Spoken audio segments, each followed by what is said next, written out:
Sont présents à mes côtés donc Madame Clara Debord, qui est en train d'arriver, qui est chef de la réserve sanitaire Eprusse, le colonel de Plainval, voilà, de la brigade des sapeurs-pompiers de Paris, qui est sous-chef des ressources humaines, le général François Vernoux, à ma droite ici, qui est fondateur du pavillon Orange et qui est spécialisé sur la partie réserve communale, Monsieur Stéphane Loisin, situé à l'extrême de la Seine, qui est directeur de la Commission nationale secours, directeur de la commission opérationnelle de la 2F2S, le colonel Jacques Lecomte, qui est adjoint au général responsable des réserves de l'armée de terre au milieu en kaki, et puis enfin le colonel Hugues de Regnecourt, qui intervient au titre de directeur départemental des services d'incendie et de secours des Vosges.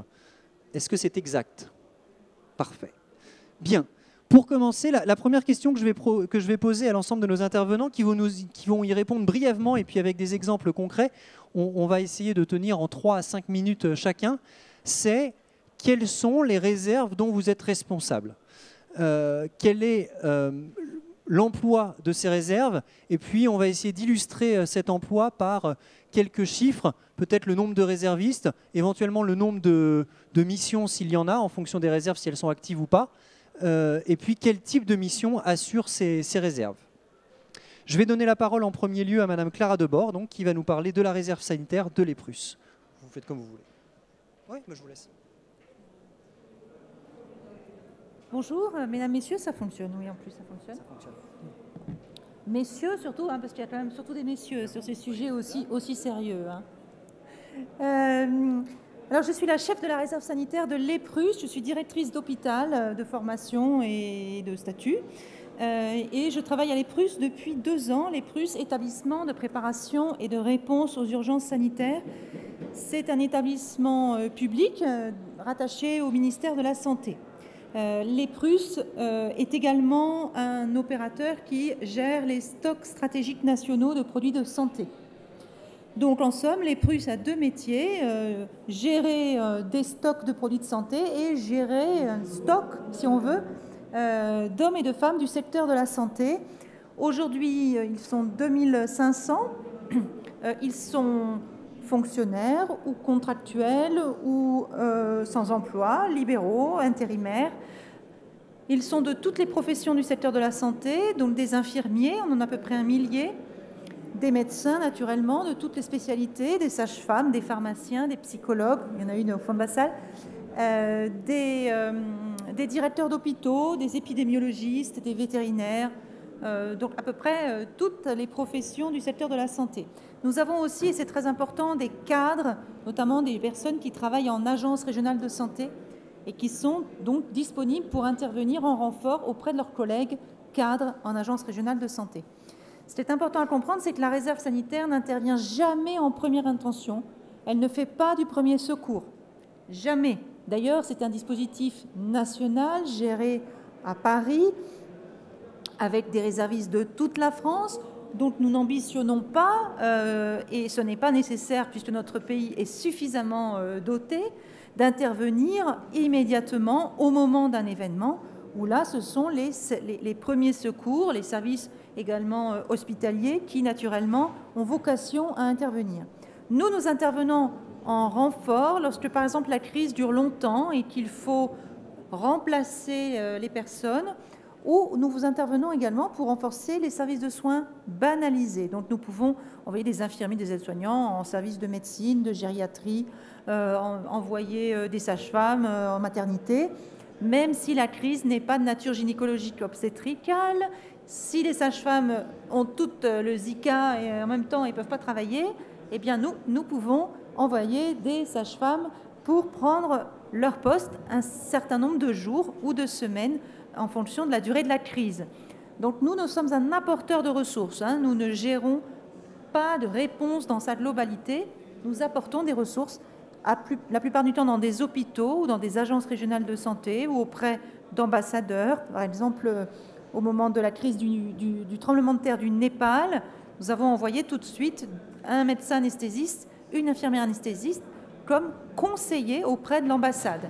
d'accord, conseiller sanitaire d'une ambassadrice dont ce n'est pas le métier, et qui, évidemment, ayant 2000 Français qui veulent rentrer et dont certains sont blessés, a des questions de nature sanitaire à régler, à arbitrer, et pour cela, elle a besoin d'appui. Donc nous lui envoyons des personnels qui ont évidemment de grandes compétences, à la fois dans la santé, mais aussi dans la diplomatie, dans l'évacuation sanitaire, dans l'humanitaire, dans le travail à l'international en général. L'année dernière, en 2015, nous avons fait... voilà.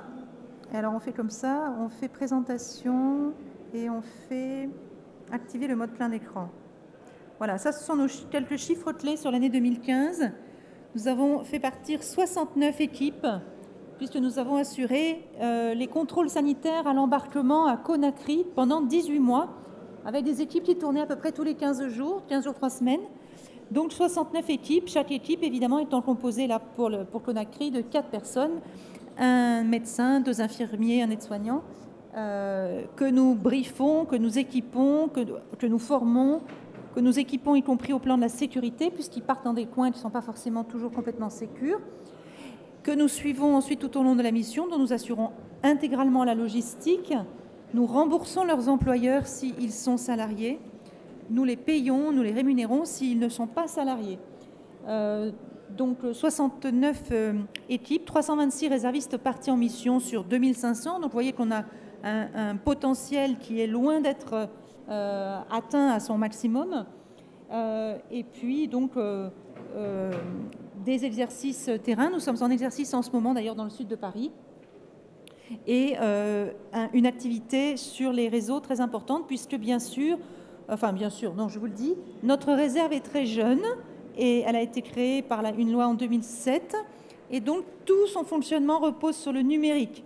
C'est du 100% numérique. On n'a quasiment plus aucun papier, quasiment même plus d'échange de mails. C'est même plus sur du numérique puisque les réservistes, les personnes deviennent réservistes depuis chez elles en s'enregistrant sur la plateforme informatique. Elles téléchargent leur contrat. Elle le signe, elle nous le renvoie. C'est à peu près le seul document papier qui transite pour des questions évidemment légales. Nous le signons et à partir de ce moment-là, tout se passe à travers cet espace personnel, à la fois l'inscription aux formations, la sélection. Ils téléchargent les ordres de mission qui sont fabriqués automatiquement par la machine. Ils téléchargent les demandes d'autorisation employeur, là aussi, qui sont fabriquées automatiquement par le système informatique. Et puis nous-mêmes, quand nous avons besoin d'eux, nous utilisons le numérique uniquement, c'est-à-dire que nous utilisons un outil de sondage par Internet. Il se trouve que c'est SurveyMonkey, pour ceux qui connaissent.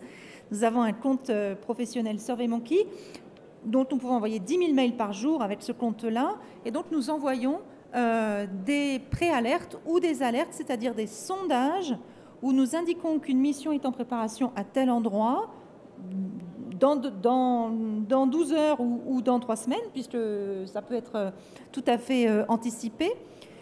Nous expliquons la mission, nous expliquons de quoi nous avons besoin, quels sont les critères de sélection. Et là, les personnes candidatent sur ce sondage en répondant aux questions, également ouvertes, en nous faisant part de leurs compétences professionnelles, de leur motivation. Et là, nous extrayons les données et nous traitons 400, 500 candidatures avec évidemment une ingénierie qui nous permet de trier et de sélectionner en quelques heures ces 500 candidatures, puisque là, sur l'épidémie de Zika, nous avons plus de 580 candidatures. J'ai regardé tout à l'heure, puisque je peux même piloter depuis mon téléphone. C'est quand même formidable. Donc, nous avons, voilà, 2500, j'ai 584 candidats pour aller renforcer les services de réanimation aux Antilles et en Guyane. Voilà, 584 candidats. Donc, dès que la ministre nous dira « allez-y, banco », hop, on a la possibilité de trouver, de constituer très rapidement une équipe. Voilà, je pense que je vais m'arrêter là pour cette première présentation. Merci de votre attention. Budget santé. Oui, budget santé, mais quand nous intervenons à l'international, le ministère des Affaires étrangères rembourse. Merci Madame Debord. Après cette présentation d'une réserve, on va dire, relativement nouvelle, on va venir dans une réserve beaucoup plus traditionnelle, si je puis me permettre, avec donc le colonel Jacques Lecomte. Je vais faire un petit rappel historique. Non, allez-y, vous pouvez vous lever, hein, je vous en prie. Je vais faire un tout petit rappel historique parce que je ne l'ai pas fait en introduction. La première réserve, en tous les cas en France, qui a été créée est une réserve militaire. Elle a été créée en 1870. C'était une réserve de l'armée de terre. C'était Napoléon III qui l'avait voulu. Est-ce que vous pouvez nous parler alors, de cette réserve militaire actuellement? On parlera de la mutation de la réserve dans un second temps, si vous le voulez bien. Oui, très bien. Donc, je suis le colonel Lecomte, adjoint du délégué aux réserves de l'armée de terre. Alors, je vais parler de deux sujets. D'abord, à quoi sert la réserve? Et puis ensuite, de quoi est-elle constituée? Comment ça marche? Alors, la réserve sert à deux missions principales. Premièrement, constituer des effectifs permettant de renforcer l'armée d'active, donc participer aux missions de l'armée d'active. Et puis, deuxièmement, maintenir ce contact entre l'armée et la nation dont l'armée a besoin pour vivre. Alors, renforcer l'armée d'active, il suffit de sortir dans les rues de Paris pour se rendre compte que l'engagement de notre armée de terre, alors je ne parlerai que de l'armée de terre, mais il est évident que ce que je dis est vrai pour les autres armées, la marine et l'armée de l'air. Pour voir à quel point notre armée de terre est engagée de manière massive, que ce soit en opération extérieure, l'Afrique, Centrafrique, Côte d'Ivoire, ou l'Afghanistan, le Liban. On a en permanence une dizaine de milliers d'hommes et de femmes qui sont déployés en opération. Et puis, vous le savez aujourd'hui, avec l'opération Sentinelle et son environnement, on a aujourd'hui en permanence 7000 soldats qui sont déployés sur le territoire national. Ceux qui sont dans l'opérationnel comprendront vite que c'est pour 66 000 hommes déployables, c'est beaucoup. Un soldat sur trois, un guerrier sur trois de l'armée de terre est actuellement déployé en opération. C'est-à-dire que le deuxième se prépare à partir et le troisième en revient. Donc on a besoin d'effectifs importants. Notre armée de terre comprend aujourd'hui à peu près 16 000 réservistes, 15 700 en comptant les sapeurs-pompiers, c'est pour ça qu'on en parlait tout de suite, 15 700 en comptant les sapeurs-pompiers. Et vous avez entendu la déclaration du président de la République du 11 janvier 2015 et du 13 novembre 2015, dans lequel il a déclaré qu'un effort considérable serait fait sur la réserve, ce qui se traduit pour la réserve de l'armée de terre par une augmentation de l'effectif de 16 000 à 24 000. Alors comment ça marche? Comment est-elle constituée? Pour nous, un soldat de réserve, c'est d'abord un soldat.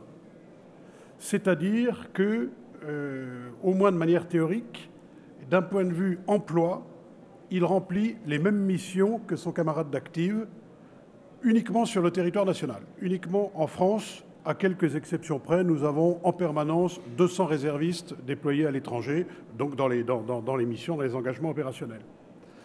C'est un soldat, ça veut dire que chez nous c'est très simple, un soldat ça appartient à un régiment, donc nos réservistes appartiennent à ces régiments. Ça suit une formation lourde, parce que quand il s'agit de mettre un fusil d'assaut dans la main de quelqu'un, eh bien il faut être sûr que sa formation, son entraînement soit suffisant. Théoriquement, je dis théoriquement parce qu'en réalité il y a forcément quelques impasses, la formation de ce soldat de réserve répond aux mêmes critères que les soldats d'active. Quelle est la mission de ce soldat? Eh bien, sa mission, c'est de remplir les missions de l'armée de terre. Pour citer une mission que vous connaissez bien, la mission Sentinelle, dans la nuit de Noël, sur les 7000 soldats qui étaient déployés dans les rues, essentiellement de Paris, mais de quelques villes de province, eh bien 10% étaient des soldats de réserve. Donc des gens qui avaient souscrit un contrat d'engagement et qui servait dans la réserve. Donc nous avons dans chaque régiment, dans chaque unité de l'armée de terre, un élément de réserviste, d'une compagnie de actuellement 150 hommes. Donc sur les 80 régiments de l'armée de terre, chaque régiment a 150 réservistes. Ces réservistes sont engagés en général en relève de l'active parce que, comme on le sait, une des particularités de la réserve, c'est que le réserviste n'est pas un soldat à temps plein. Le réserviste est une personne qui a un métier, qui a un employeur et qui évidemment n'est pas disponible au claquement de doigts. Donc le réserviste intervient, on lui laisse certains délais pour intervenir, et puis en fonction de ses disponibilités propres. Les réservistes sont beaucoup employés. Un réserviste qui souscrit un contrat chez nous fait plus de 30 jours de réserve par an. C'est une moyenne. Il y en a une partie qui ne fait que 10 jours, c'est pour nous le minimum vital, et puis certains qui sont plus disponibles que d'autres pour des raisons extrêmement variées, soit parce qu'ils sont leurs propres entrepreneurs et ils organisent leurs emplois du temps, soit parce qu'ils prennent sur leurs vacances, soit parce qu'ils sont chômeurs. On n'a rien contre, pour nous c'est une bonne manière d'employer les chômeurs, eh bien sont beaucoup plus disponibles et peuvent être employés. Donc nos réservistes sont employés en moyenne 30 jours, et sur ces 30 jours, ils font 13 ou 14 jours d'entraînement et un peu plus de 15 jours de mission opérationnelle. Donc, le réserviste qui vient chez nous est un soldat, et c'est d'ailleurs pour cela qu'il vient. Quand on interroge nos réservistes pour savoir pourquoi ils sont venus dans la réserve, la réponse est à peu près unanime, puisque les derniers sondages donnent 95% de cette réponse, pour servir mon pays. Au lendemain des assassinats du Bataclan, du carnage, eh bien, nos sites Internet ont été complètement saturés de candidatures pour aller dans la réserve. Et quels que soient les candidats, on les interrogeait, on leur disait « Qu'est-ce que tu veux venir faire chez nous ?» Eh bien, moi, je veux être soldat, je veux participer à la défense de mon pays, mais simplement, comme je suis, je ne sais pas quoi, conducteur de poids lourd, comme je suis ingénieur, comme je suis, etc., je ne suis pas disponible tout le temps, je veux participer, donc je veux remplir cette mission. Ce qui veut dire que nous n'avons pas de réel problème de recrutement. On a beaucoup de volontaires, on réalise un effort très important de recrutement aujourd'hui, mais on a beaucoup de candidats. Donc voilà, la réserve de l'armée de terre, c'est une réserve en pleine montée en puissance. Je ne vais pas parler de l'évolution des structures, puisque ce sera la deuxième partie de la table ronde, mais c'est une réserve qui recrute, qui est employée pour des missions. Alors, on sort un petit peu du sujet de cette exposition, de ce forum, puisque nous, c'est essentiellement la sécurité militaire, mais bien entendu, comme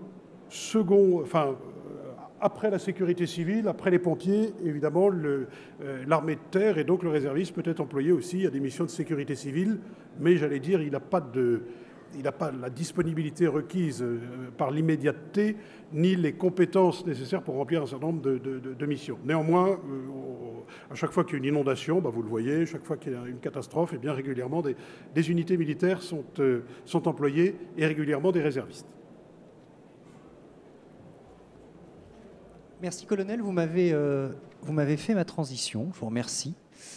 Vous avez expliqué dans votre propos qu'effectivement, les réservistes militaires étaient avant tout soldats, mais qu'on pouvait les retrouver éventuellement sur des missions de sécurité civile. Alors, c'est compliqué de trouver un ordre dans les réserves. Général, je vais vous donner la primeur de cet ordre. Vous allez nous parler des réserves communales. Donc, on va parler du citoyen, j'allais dire, lambda. Lambda dans le fait qu'il est simplement citoyen. Quelles sont ces réserves communales? Peut-on parler de réserve communale? On avait eu cette discussion par téléphone. Y a-t-il une réserve communale? Et puis quelles sont ses missions? Non, rassurez-vous, on est en France, donc il n'y a pas une réserve communale, il y en a 36 000. C'est le charme de notre pays. Donc d'abord, pour me présenter, j'ai quitté l'uniforme il y a quelques années et j'ai fondé au sein du Haut Comité français pour la défense civile le pavillon orange, qui est le label de sauvegarde des populations qui est attribué aux municipalités qui s'occupent de la protection de leur population selon les dispositions de la loi de 2004. C'est lent à se mettre en place. Il faut dire que pendant des décennies, l'État nous a dit « Dormez, braves gens, l'État protecteur est là ». Et puis tout d'un coup, en 2004, on dit « Première ligne d'une loi, le citoyen est le premier acteur de sa sauvegarde ». Ah, là, on est passé du tout au rien, quoi, ou du rien au tout. Et donc les maires se sont pris, tel le ballon de rugby, en avant, la responsabilité de la sauvegarde de leur population. C'est très intelligent, parce que c'est l'élu de proximité qui est le mieux placé pour savoir comment assurer la sauvegarde. Alors la sauvegarde, ce ne sont pas les secours. Les pompiers, les gendarmes, les militaires qui viennent en renfort des services régaliens sur le territoire national font le secours, avec le SAMU, les hôpitaux, etc. La sauvegarde, c'est avant et après le secours. Avant, parce que le maire est responsable de mettre en place la prévention pour empêcher que la catastrophe arrive et les protections pour faire que les catastrophes soient moins nuisibles possibles. Et puis après, une fois, vous savez, c'est la fameuse histoire, je vais faire hurler mes camarades pompiers, mais ils aiment ça être torturés un peu. Vous savez que quand vous avez un feu chez vous, le pompier détruit tout par l'eau. Voilà, c'est bien connu. Et donc ensuite, la famille, elle est là avec ses enfants, la télévision, le chien, éventuellement la belle-mère, et elle n'a plus de maison. Et c'est à la mairie de vous retrouver rapidement un logement d'accueil provisoire et puis ensuite de vous aider à ce que les assurances vous remboursent votre maison, vous la reconstruisent, etc. Et donc ça, c'est ce qu'on appelle le retour à la normale. Eh bien, pour que les maires puissent assurer leur rôle de directeur des opérations de sauvegarde, alors ça a les mêmes lettres que le directeur des opérations de secours, qui sont un peu, mais l'ennui, c'est que la direction des opérations de sauvegarde, ils le sont de A jusqu'à Z. Alors que la direction des opérations de secours, ils le sont tant que le préfet ne se substitue pas à eux. Et donc, ils sont responsables de cela. Et la loi de 2004 leur a créé un outil qui s'appelle la réserve communale. Alors, ce n'est pas tout à fait les mêmes réserves que les réserves militaires, parce que ça ne vient pas au sein d'un dispositif qui existe, ce n'est pas pour venir au sein des sapeurs-pompiers, c'est pour faire un travail avec les services techniques ou les services administratifs de la mairie. La réserve communale dans une municipalité, ça peut aller de 2 personnes, je connais une commune dans laquelle il y a 2 personnes, à 800 personnes comme la ville de Nice. Mais bon, chacun ses fonctions et surtout ses besoins. De quoi le maire a-t-il besoin avec une réserve communale? Souvent, c'est d'organiser le point de regroupement, puis ensuite les centres d'accueil, quand ce n'est pas confié à la Croix-Rouge, à la Protection civile, à la Croix-Blanche, etc. Et puis, c'est de mettre les barrières en place. Vous voyez, c'est d'accompagner. L'autre jour, je suis allé à un exercice en Normandie, inopiné, petit village, 350 habitants, un camion fictif se renversait devant une école réelle, il fallait évacuer l'école. Le rôle de la maîtresse, c'était d'évacuer les enfants, en ordre, habillés, avec le cartable, etc. Et le rôle de la mairie, c'était de les faire aller de l'école à la salle des fêtes sans qu'il y ait un suraccident. Donc fermer les routes, vous voyez, petite chose, mais petite chose qu'il faut se planifier, etc. Alors aujourd'hui, l'état des lieux des réserves communales, on est en France, c'est obligatoire depuis 2004. Nous avons 36 000 communes. Il y en a 300. Bon, c'est mieux que 299, et peut-être que demain, il y aura 301. Voilà. Et donc, par contre, alors pourquoi il y en a 300? Ce n'est pas parce que les citoyens sont des gens foutres et sans dedans. Dès qu'une réserve communale est créée, elle est pleine. Et elle est pleine de gens qui veulent bien faire. Moi, je suggère toujours aux municipalités de faire une réserve communale intergénérationnelle, que les anciens côtoient les plus jeunes, afin qu'il n'y ait pas, que ça ne soit pas que le club du 3e âge qui, après avoir fait le bridge et la belote, viennent faire la sauvegarde des populations. Puis souvent, pour transporter des gens, pour les aider, pousser des fauteuils et tout ça, il faut mieux être jeune et tout ça. Donc, il faut faire un esprit rationnel. Pour la petite histoire, pour vous faire rire avant de quitter, dans une ville du Sud, le maire a voulu que sa réserve communale porte un uniforme, donc une chasuble avec réserve communale, de nom de la ville, etc. Et puis une casquette. Et comme il s'est dit que ces jeunes allaient porter la casquette à l'envers, il a mis l'insigne de la casquette à l'envers. Donc maintenant, il la porte à l'envers, mais est à l'endroit.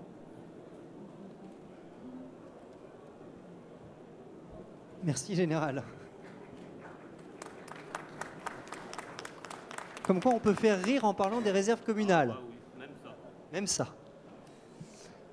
Colonel de Plainval, je vous ai vu sourire pendant la présentation du Général. Donc, est-ce que vos pompiers réservistes détruisent donc tous les appartements dans lesquels ils rentrent à grands coups de lance à eau?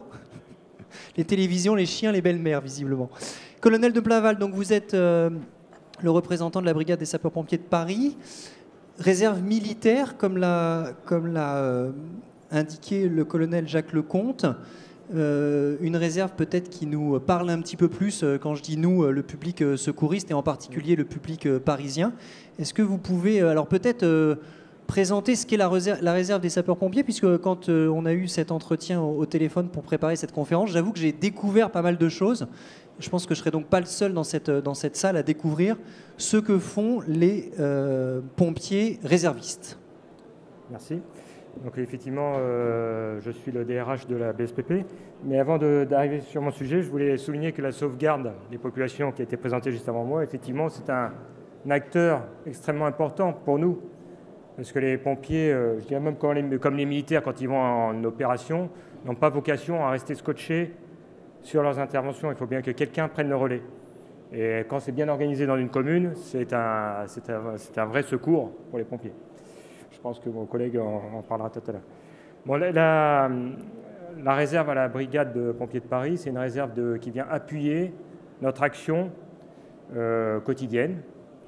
Alors en fait, il y a à la fois il y a 4 populations principales. Je vais en arriver tout de suite là, puisqu'elles sont assez différenciées. Il y a une population de réservistes secours à victimes, donc qui viennent embarquer dans nos ambulances en lieu et place de pompiers d'active pour les soulager. Et ensuite, il y a la deuxième population, c'est une population de spécialistes qui viennent prendre des postes, remplir des missions pour lesquelles on n'a pas la compétence à l'intérieur de l'état-major principalement. Donc par exemple, enfin j'en viendrai dans le détail tout à l'heure, mais un architecte, un juriste, j'en passe, j'ai plein de spécialités en tête. La troisième population, c'est une population santé. On a une organisation d'une 60aine de médecins à la brigade et on n'arrive jamais à les honorer complètement en termes de postes de médecins d'active. Et donc là, c'est une population qui nous est complètement indispensable pour venir boucher des trous, tout simplement, de médecins très sollicités à la brigade. Et ensuite, dernière population qui est un peu différente, parce que je ne peux pas la compter dans la réserve opérationnelle, sont des réservistes citoyens. Alors qu'est-ce que c'est que le réserviste citoyen? C'est quelqu'un qui a... Pour le coup, ça se rapproche un peu de la réserve communale, puisque c'est quelqu'un qui est vraiment bénévole. C'est généralement quelqu'un qui a dépassé l'âge de pouvoir rester dans la réserve opérationnelle et qui vient rendre des services. Et principalement à la brigade, c'est des missions qui se tournent vers la jeunesse. C'est ça qui est très beau d'ailleurs, c'est ce lien intergénérationnel qui se fait. Et la jeunesse à travers l'encadrement de nos jeunes sapeurs-pompiers ou alors l'éducation l'éducation de la population, si l'on veut, en faisant le tour des collèges, des écoles, pour commencer à donner quelques rudiments de secourisme, de bonnes réactions face aux événements à nos enfants. Voilà. Donc là, j'ai dressé un paysage assez rapidement. Grosso modo, pour vous donner une idée des chiffres, c'est à peu près 330 réservistes. Donc c'est pas énorme. Ça se divise en environ 200 pour le secours à victimes, une bonne 60aine, presque 70 spécialistes et une 60aine de médecins. Voilà. Pour les secouristes, on a 2 populations au sein des secouristes. On a le chef d'agrès, pour lequel on a des difficultés, parce que c'est un niveau de qualification qui est assez important, et les équipiers. Alors pour les chefs d'agrès, c'est à 100% des anciens de la brigade qui ont traîné leur guêtre et qui ont de l'expérience terrain et qui, quelle que soit la province qu'ils rejoignent ou quel que soit le métier qu'ils rejoignent, ont envie, acceptent de venir monter des gardes encore dans la capitale, en sachant qu'ils ne vont pas beaucoup dormir et qu'ils vont prendre un cumul d'expérience qui leur permettra, s'ils sont pompiers professionnels, de se redonner un petit boost. Ensuite, les équipiers, c'est plus facile. On a des anciens de la brigade, mais on a aussi nos JSP. Et puis une population qui est en train de monter en puissance, c'est les volontaires service civique. Donc on a l'ambition d'en accueillir 700 si possible dès 2016. Alors, actuellement, on est à 200. Je pense que raisonnablement, on pourra atteindre 350 en 2016, mais enfin, l'objectif est 700. Voilà, donc parmi ces gens qui viennent nous rejoindre, je ne vais pas décrire le volontariat secret service civique, mais ils viennent chez nous pendant 10 mois. Voilà. Donc au bout de 10 mois, ils ont le pédigré BSPP, même s'ils continuent leurs activités d'étudiants ou dans leur job. Et ces gens-là, certains acceptent de signer un contrat dans la réserve. Et parmi ces gens-là, est-ce que j'ai la répartition? Enfin, je n'ai pas la répartition. Ah si, voilà. J'ai quand même... On essaye d'avoir un maximum de franciliens. Comme pour nos pompiers d'actifs, d'ailleurs. Ça simplifie tellement les choses quand on ne dépend pas du TGV. Mais malgré tout, j'ai une proportion de réservistes, d'équipiers, de provinciaux, je vais y arriver, qui est assez importante quand même. Donc là, j'ai 144 franciliens et 57 provinciaux. Ouais. Bon, les spécialistes, je ne vais pas tellement rentrer dans le détail parce que je ne pense pas que ça vous passionne, puisqu'on est un peu hors sujet. Mais enfin voilà, il y a quelques exemples de spécialités: architecte, juriste, conservateur de musée, dessinateur opérationnel, informaticien développeur, préventionniste, formateur Bac Pro et JSP, etc., etc. Ensuite, la population santé, donc je l'ai décrite, c'est vraiment pour faire face à un manque conjoncturel, mais qui dure, qui s'inscrit dans la durée, de médecins d'actifs. Et là, j'ai essentiellement, ce qui nous permet d'être attractifs, c'est qu'ils viennent prendre des ambulances, principalement. Donc ils viennent, c'est un peu la même démarche que celui qui va aller au SAMU. Il vient prendre une ambulance de réanimation et il a toutes les chances quand même de ne pas rester à la caserne et de sortir plusieurs fois dans les 24 heures. Donc les réservistes assurent quand même 15%, pas négligeable, 15% des gardes des ambulances de réanimation de la brigade. On a un dentiste, 4 psychologues, je veux dire, nos vétérinaires. Les vétérinaires à la brigade ne sont que des réservistes et 2 pharmaciens. Et ensuite, la réserve citoyenne, je l'ai évoqué. Donc on en a 47. C'est quand même des gens très dévoués. Et donc, comme j'ai décrit tout à l'heure, encadrement de Bac Pro, dispositif école ouverte, donc c'est le dispositif dont je parlais, c'est-à-dire aller dans les écoles et puis faire une séance pour expliquer. Donc c'était vraiment les balbutiements de l'éducation de la population. Je pense qu'avec le 13 novembre, on est en train de passer à la vitesse supérieure. Et puis voilà, des fonctions de représentation. Voilà, j'ai fait le tour de notre population. Je pense que je vais laisser la parole au suivant et je pourrai répondre à vos questions si vous le voulez. Je vais vous embêter, je vais vous poser une question. Je vous garde un tout petit peu. On sait que sur Paris, la brigade des sapeurs-pompiers est renforcée ponctuellement par les associatifs. Est-ce que c'est un dispositif qui est complémentaire à la réserve? Est-ce que ça remplace quelque chose ou est-ce que les 2 dispositifs sont complètement décorrélés? Comment vous appréhendez ça du point de vue des ressources humaines en définitive? Alors, j'hésite entre complémentaire ou décorrélé.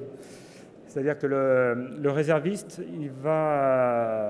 on va s'adresser à un individu, lui demander s'il est disponible, mais il va être disponible, on va lui demander de venir un jour qui nous arrange.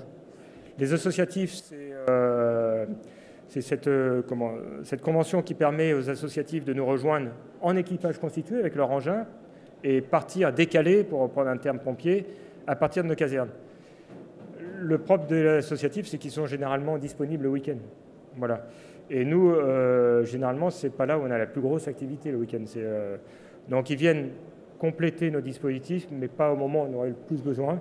En revanche, c'est un énorme avantage, c'est la connexion qui, sur la plaque parisienne, est quand même très forte entre les associatifs, que ce soit la protection civile, la Croix-Rouge, l'Ordre de Malte, et j'en oublie certainement. cette connexion qui permet, quand il y a des événements majeurs, que la connexion se fasse sur le terrain. On n'a aucun souci avec les associatifs sur une intervention majeure parce qu'ils connaissent notre fonctionnement à tous les niveaux, que ce soit les chefs ou l'équipier, il sait comment on fonctionne. Donc la symbiose se fait tout de suite. Voilà. Merci. On a parcouru avec ces 4 premières interventions des réserves, allez, je vais lancer le mot, somme toute assez traditionnelles, plus ou moins nouvelles, plus ou moins historiques, mais somme toute assez traditionnelles. Je vais laisser la parole au colonel Hugues de Régnocourt. J'avoue que quand j'ai préparé cette conférence, et ce sera un petit peu la même chose avec Monsieur Voisin, quand j'ai préparé cette conférence et que j'ai vu comme titre directeur départemental d'un SDIS, je me suis dit oui, ok, très bien, un SDIS, les pompiers, parfait. La réserve de la BSPP, je la connaissais, j'en avais entendu parler. La réserve d'un SDIS, ça me paraissait déjà un petit peu plus obscur. Est-ce que vous pouvez désobscurcir qu'est-ce que c'est qu'une réserve dans un SDIS en définitive? Est-ce que ça existe? Alors, pour répondre à votre question, c'est une adaptation locale. On est passé du national et puis finalement on redescend dans les territoires. Et pour reprendre l'expression d'un de mes prédécesseurs, il y a une loi qui introduit les réserves communales de sécurité civile. Et la réalité fait qu'il y a 300 réserves, mais qui ne demandent qu'à grandir, bien évidemment. L'exemple qu'on a de façon pragmatique, 2 exemples. La tempête de 99. J'étais jeune capitaine dans les Vosges. Bon, je suis parti, j'ai fait 3 SDIS depuis, et je suis revenu directeur des Vosges. C'était 20 000 interventions et à peu près 1000 personnes tous les jours. Et ça, c'était possible parce qu'il y avait des citoyens, des sapeurs-pompiers qui ont fait autre chose que du secours et ce qu'on appelle du retour à la normale. Je reviens en 2012 dans les Vosges. On a presque chaque année un aléa climatique, une mini-tornade sur la commune de Gérardmer. Et en fait, les secours sont là pour sont dimensionnés, grosso modo, pour tenir 48 heures. Et au bout de 48 heures, on peut espérer qu'une phase de retour à la normale vienne. Et en fait, on s'est aperçu que ces 48 heures, elles se sont passées dans le week-end. Et le lundi matin, la commune était un petit peu seule. Les associations étaient vaquées, non pas leurs occupations, mais avaient une activité professionnelle. Et en fait, j'ai vu arriver spontanément des anciens sapeurs-pompiers qui nous ont dit, mais il y a eu une 50aine de sapeurs-pompiers, des anciens, qui n'avaient plus rien à voir avec le service, et qui se sont dit, nous, on veut bien continuer à rendre service. Donc du coup, l'idée a germé. Donc nous, dans les Vosges, nous n'avons qu'une réserve une réserve communale de sécurité civile. Donc l'idée, c'était de dire de façon pragmatique, donc en lien avec le directeur des opérations de secours, le maire, sous bien sûr la planification du préfet. Nous avons recensé tous nos sapeurs-pompiers qui voulaient rendre service, qui ne sont plus sapeurs-pompiers. On est à la retraite, entre guillemets, à 55 ans, donc autant vous dire qu'il y a encore de belles années devant soi et toujours cette notion de service. Et donc, on a à peu près 500 à 600 sapeurs-pompiers. Alors, je ne devrais plus employer ce terme, anciens sapeurs-pompiers, que l'on met à la disposition du directeur des opérations de secours sous forme d'un arrêté de réquisition dans le cadre du statut de collaborateur occasionnel du service public, qui permet de pouvoir, en lien avec les associations agréées de sécurité civile, il n'y a pas du tout de concurrence, mais de donner un coup de main et de façon à désengager les secours. C'était ça l'idée principale.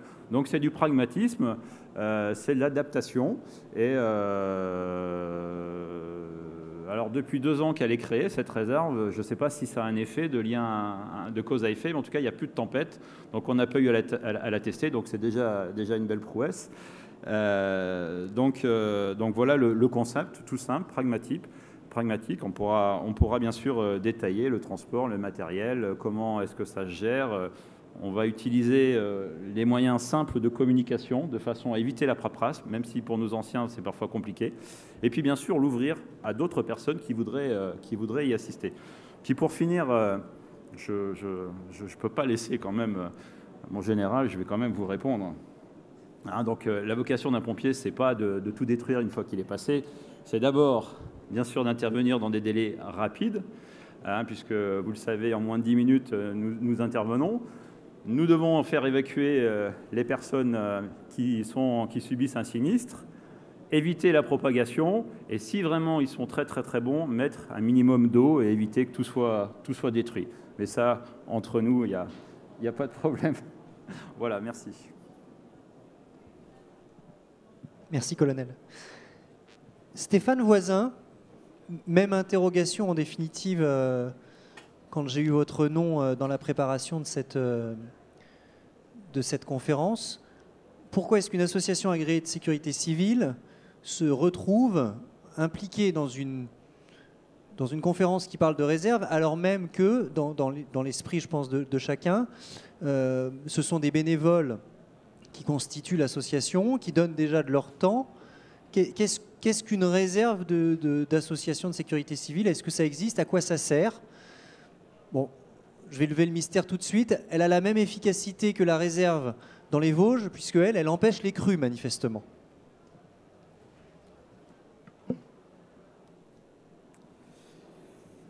Merci. Donc, déjà, il y a un point commun avec plusieurs réserves auxquelles on a parlé, puisque la loi 2004 donne notre cadre réglementaire, repris par le Code de la sécurité intérieure du 1er mai 2012, dans la compétence des associations agréées de sécurité civile, donc dans le cadre des missions B de soutien à la population. Donc là, on n'est pas dans le cadre de missions de secours, mais sur la sauvegarde de la population. On en a déjà entendu parler tout à l'heure, essentiellement sur le retour à la vie normale. On est bien dans la compétence du plan communal de sauvegarde, donc du maire, donc, quand il est DOS, si seule sa commune est impliquée, ou par le préfet si plusieurs communes sont impliquées donc, dans les missions de soutien à la population. Alors, pourquoi des réservistes alors qu'on a déjà donc, des bénévoles dans nos structures? Tout simplement, de plus en plus de missions à la soutien à la population depuis ces dernières années, donc sur le territoire, que ce soit tempête, inondation, etc. Notre idée, elle est partie essentiellement du bassin de la Loire, en discutant avec de nombreux élus qui ont mis ou qui réfléchissaient à mettre en place une réserve communale au sein de leur commune. Parfois une difficulté pour l'animer et mobiliser beaucoup de personnes. Aujourd'hui, ces collectivités donc, ont des réserves qui fonctionnent, mais ils ont besoin donc, de soutien en fin de compte dans cette mise en œuvre. Donc nos associations de sécurité civile peuvent y répondre, mais il est vrai qu'il est difficile d'y répondre sur du long terme, sur des missions qui peuvent durer parfois plusieurs jours ou en termes de semaines. Donc l'idée, c'était de mettre en place donc, des bénévoles qui n'agissent pas au quotidien dans nos associations, mais qui vont pouvoir venir compléter en fin de compte nos bénévoles. Donc dans ce cadre-là, nos bénévoles habituels, nos secouristes assurent plus des missions d'encadrement. Et ces citoyens bénévoles qui généralement sont recrutés suite à des formations de premier secours en répondant à un questionnaire, par exemple, en cas d'inondation de la Loire dans votre département, est-ce que vous êtes prêt à venir soutenir la population? Environ 30% répondent de façon favorable. Donc, suite à ça, eh bien, ils sont rentrés en base de données, ils sont suivis et au bout d'un an, on leur repropose, voilà, s'ils veulent continuer cet engagement. Là, ça diminue énormément puisqu'on arrive à un taux après de 5% qui souhaitent, je dirais, poursuivre leur engagement. Mais de l'autre côté, ça ne pose pas de problème parce qu'il y a un renouveau en permanence tous les ans. Sur nos dispositifs d'expérience, entre autres basés à Orléans dans le Loiret, ça représente 300 personnes tous les ans qui reviennent en permanence, donc c'est assez satisfaisant. L'idée, c'est de le faire sur l'ensemble du bassin de la Loire, donc d'Orléans à Nantes, où là on est en train de monter d'autres réserves bénévoles donc, pour répondre à cette mission.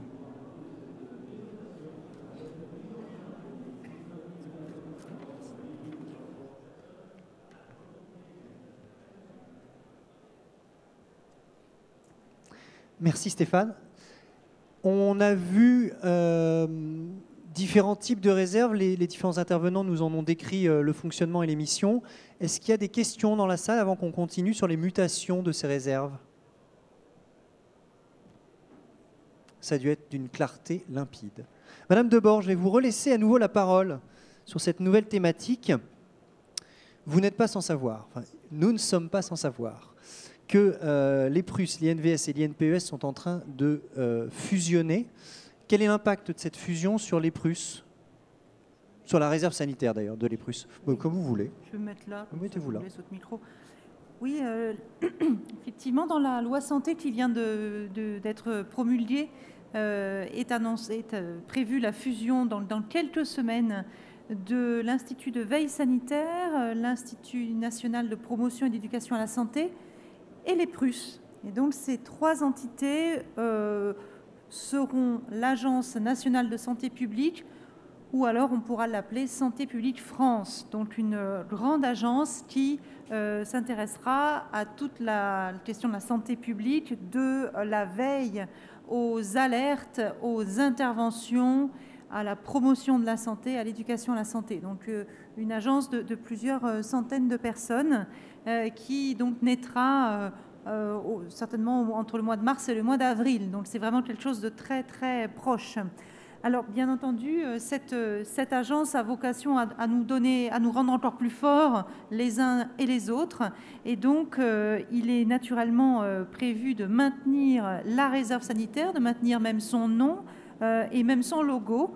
Cette réserve sanitaire pourra, à la faveur de cette fusion, se développer sur d'autres activités complémentaires de celles sur lesquelles elle travaille aujourd'hui.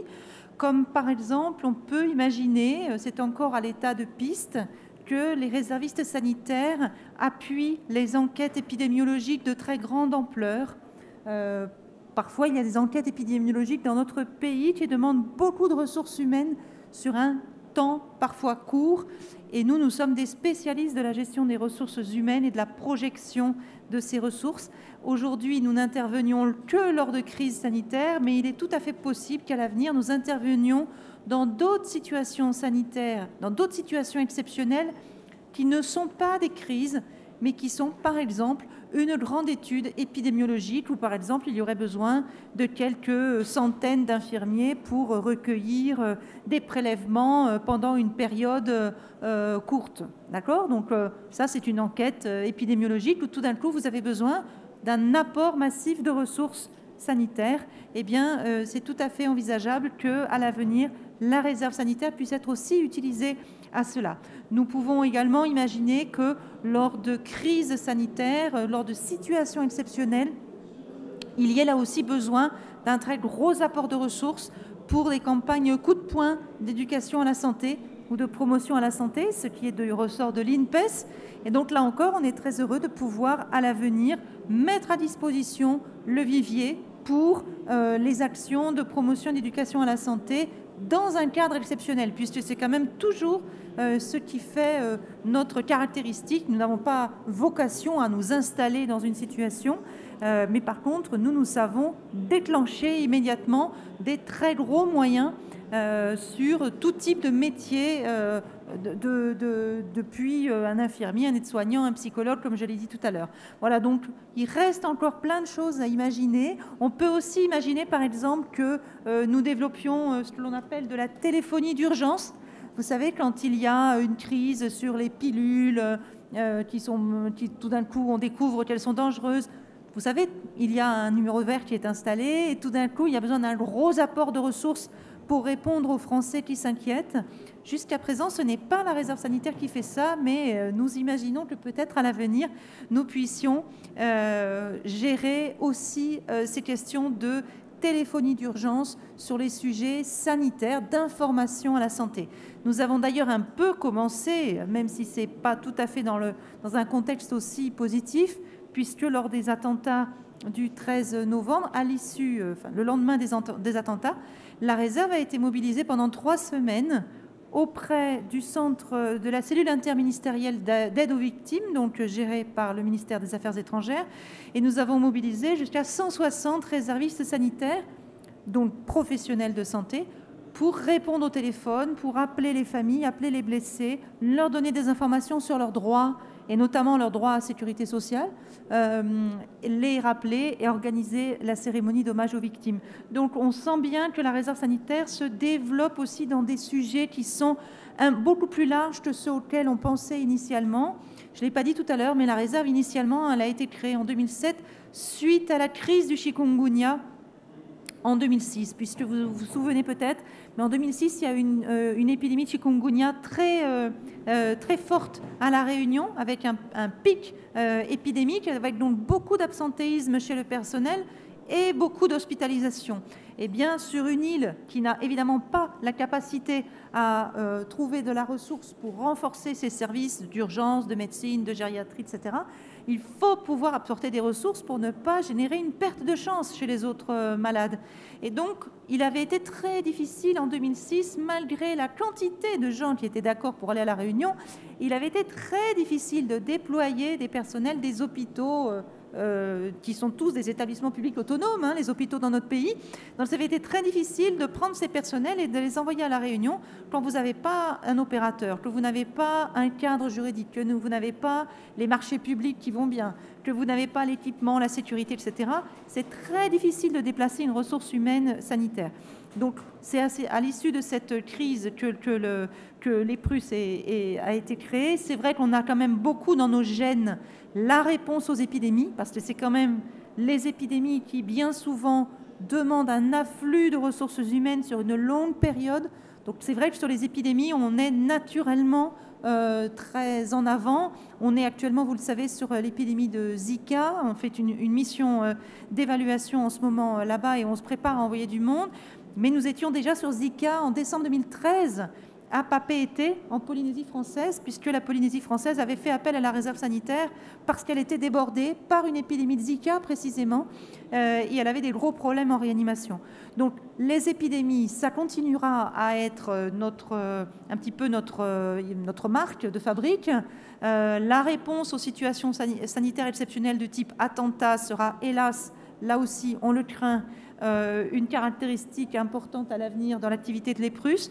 Mais à la faveur de la fusion avec l'INVS et l'INPES, il est même probable que les activités de la réserve se développent dans d'autres sujets, dans d'autres domaines qui ne relèvent pas de la crise, mais qui demandent un afflux massif de ressources. Alors, on déborde complètement de Secours Expo, mais c'est important de savoir, c'était ce que je voulais dire, je m'arrêterai là, que les réservistes, je pense, en général, sont des gens très engagés, que quand on a une base de données avec des personnes qu'on connaît, dont on connaît les compétences, en fait, on est assis sur un tas d'or, quoi. Et c'est important de pouvoir rendre hommage à ces gens-là, les mobiliser régulièrement, parce qu'il n'y a pas de meilleure formation qu'une mission. Et chez nous, nous avons encore vraiment du potentiel de mobilisation, puisque on en a mobilisé qu'environ 300 l'année dernière sur 2500, une centaine l'année d'avant. Et on pense que véritablement, on peut exploiter encore davantage cette énergie, cette compétence pour d'autres activités qui débordent complètement des activités de crise sanitaire. Merci Madame Debord. Colonel Lecomte, vous avez évoqué en creux, enfin pas tout à fait en creux, mais des mutations dans la réserve militaire. Est-ce que vous pouvez nous en dire un petit peu plus? Est-ce que les mutations actuelles de la réserve militaire sont uniquement des mutations numériques? Est-ce qu'on est juste dans l'augmentation du nombre de réservistes, ou est-ce qu'il y a également une réorganisation des missions ou une réorganisation de la manière de gérer cette réserve? Si vous voulez rester assis, c'est comme vous voulez. Oui, avant de répondre à la question, je vais quand même ajouter quelques éléments dont je n'ai pas parlé dans ma première partie. D'abord, qui sont nos réservistes? Qui sont nos réservistes, pour que vous compreniez quel est le problème de notre montée en puissance? Eh bien, je vais dire, ce sont des gens comme vous et moi. Comme vous, c'est-à-dire que pour 60% d'entre eux, ou 70% d'entre eux, ce sont des civils qui ont décidé de souscrire un contrat dans l'armée de terre. Et moi, puisque pour 30%, ce sont des militaires qui, une fois le service terminé, hein, bon, vous savez que nos soldats ont parfois des contrats très courts, 5 ans, décident de continuer à servir dans l'institution. Ce sont des gens qui restent dans la réserve en moyenne 5 ans. Hein, pour entretenir un volume constant de réservistes de 15 000, eh bien, on en recrute 3 000 par an, qui restent en moyenne 5 ans, qui sont extrêmement passionnés. Je ne vais pas dire extrêmement disponibles. Dans l'esprit, ils le sont, mais évidemment, ils sont liés par leur nature propre, hein, leur activité professionnelle qui fait qu'ils doivent évidemment poursuivre leurs activités. Alors, l'évolution d'aujourd'hui de notre réserve, c'est d'abord quantitatif, pour répondre à la question. On passe de 15 000 à 25 000. Ce qui veut dire, très simplement, que le recrutement, au lieu d'être de 3 000 par an, va être de 5 000. Hein. On recrutera 5 000 essentiellement des civils, essentiellement des gens et la modification des structures, hein, d'accueil est uniquement destinée à remplir à engranger ce volume, hein, de recrues, ces 10 000 personnes en plus que nous aurons, de façon à les mettre dans une unité, de façon à les employer. Quand j'entends parler de la réserve de l'Éprus, ce qui me frappe, c'est l'extrême modularité du système. On a besoin de 300 personnes, on les prend sur toute la France et puis on les envoie là où on en a besoin. L'emploi militaire a des contraintes qui ne permettent pas ça. Quand vous patrouillez avec quelqu'un qui a un fusil d'assaut, il vaut mieux que vous connaissiez la personne qui est devant ou derrière vous. Ça ne se passe pas si simplement que ça. À titre info, d'ailleurs, on a nos réservistes qui effectivement remplissent jusqu'à présent, il n'y a pas eu d'accident avec la réserve dû à la méconnaissance du maniement des armes, parce que, eh bien, la formation que l'on donne à nos réservistes est suffisante, normée, de façon à ce que le réserviste qui est engagé ait le niveau requis pour remplir sa mission. Enfin, il faut avoir conscience de ça. Bien souvent, et effectivement, quand je parle par exemple avec les sapeurs-pompiers, actuellement on a le général de recours qui travaille avec nous, pour lui, ne comprend pas toujours ces rigidités que nous avons. Hein. Nous, un réserviste, il appartient à une unité et puis il est engagé avec cette unité. Alors comment on fait puisque dans cette même unité, les gens ne sont pas disponibles tous au même moment? Eh bien, c'est simple. Les unités constituent des viviers. Une unité, c'est 130 personnes. Et à chaque fois, dans cette unité, on en réclame une trentaine. On réarticule cette unité. Et avant chaque mission, l'unité constituée, bénéficie de 2 ou 3 jours d'instruction spécifiques, de façon à ce que les gens prennent contact entre eux, travaillent entre eux, reprennent leurs habitudes, refassent connaissance, de façon à ce qu'après ils puissent être engagés dans des conditions de sécurité optimales. Donc augmentation des effectifs, maintien d'un haut niveau de formation, et puis tous les efforts sont faits pour que l'employabilité de ces réservistes soit maximale.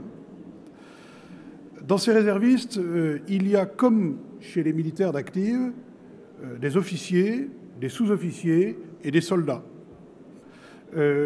Généralement, le réserviste rentre dans la réserve, souscrit un contrat comme soldat. C'est le cas de plus de 90% d'entre eux.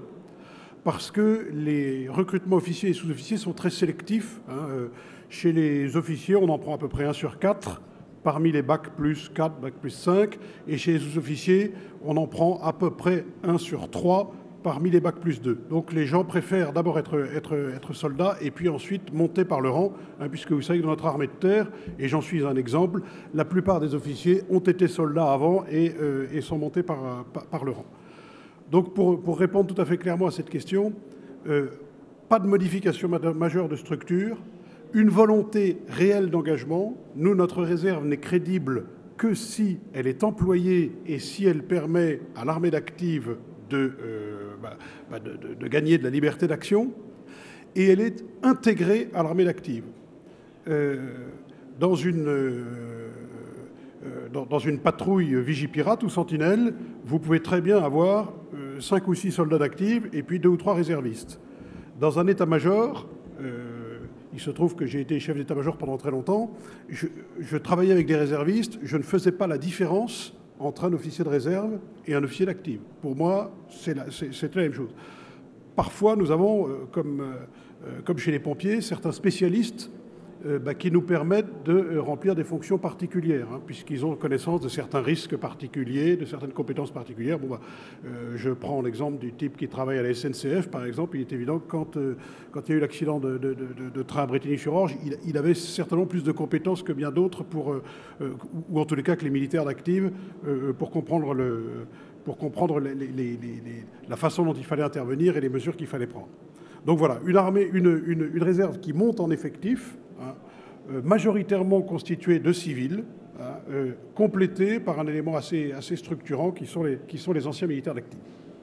Une dernière question. Alors, on dit qu'on passe à plus 10 000 réservistes pour les mêmes missions. Ça veut dire que la proportion de soldats, pour utiliser ce vocable, engagés dans les missions va être plus constituée par des réservistes que par des militaires d'actifs, où le volume de missions augmente? Oui. Alors, c'est très simple. Le ministre de la Défense, vous l'avez entendu, puisqu'il l'a dit de manière publique, le 27 mars dernier, je crois, a déclaré « En 2019, je veux 1000 réservistes des armées, déployés sur le territoire national par jour. » Aujourd'hui, vous voyez, à Noël, nous étions à 600. En vie courante, nous sommes à peu près à 300. Et bien donc, nous augmentons les effectifs que l'on augmente. Ce sont essentiellement des soldats, hein, qui seront en mesure d'être déployés sur le territoire national.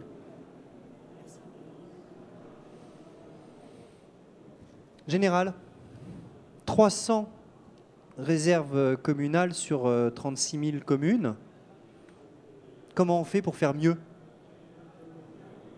Il faut réveiller les maires, pas les mamans. Réveiller les maires. Les maires, M-A-I-R-E.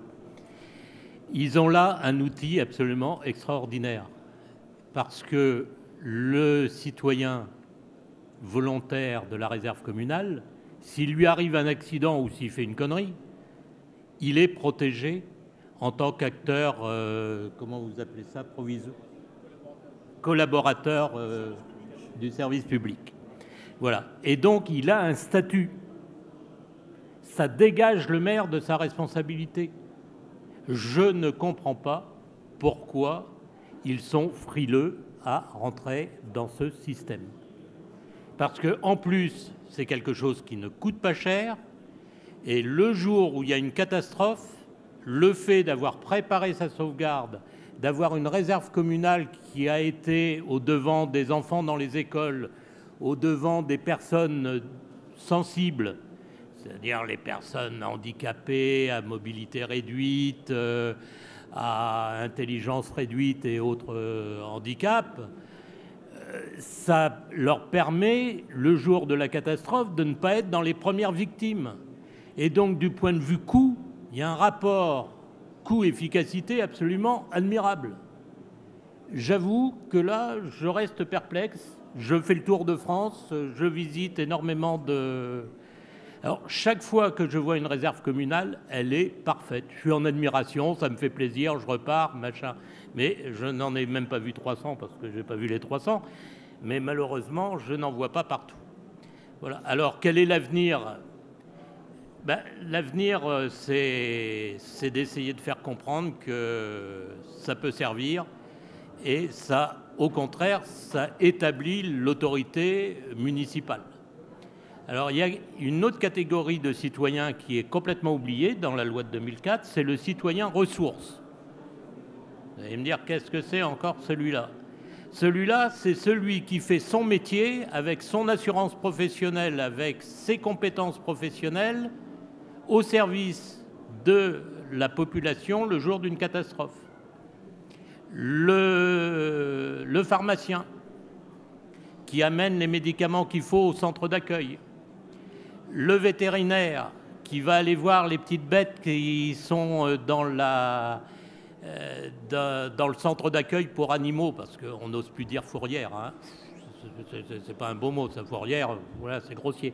Donc c'est le centre d'accueil pour animaux de compagnie. Donc c'est à côté du centre d'accueil pour humains de non-compagnie, dans lequel des gens refusent d'être évacués si le chien, le chat, le python, la souris n'est pas évacué en même temps qu'eux. Donc comme pour des raisons d'hygiène, on ne les met pas dans le gymnase en même temps que les autres, on leur fait une petite maison à côté. Vous voyez jusqu'où on va quand même, hein, on prend soin de notre population. Eh bien, ces animaux qui sont tous ensemble, non seulement il leur faut une animatrice ou un animateur, mais en même temps, il leur faut un vétérinaire qui vienne vérifier qu'ils vont bien. Voilà. Donc ça, le vétérinaire, il fait son métier, mais il le fait pour la municipalité et pour la population. Le boulanger, parce que si dans un plan communal de sauvegarde, il est prévu que telle zone soit inondée à partir de tant de mètres de machin, eh bien, les autres boulangeries doivent prendre le relais. Voilà, ça c'est des citoyens ressources.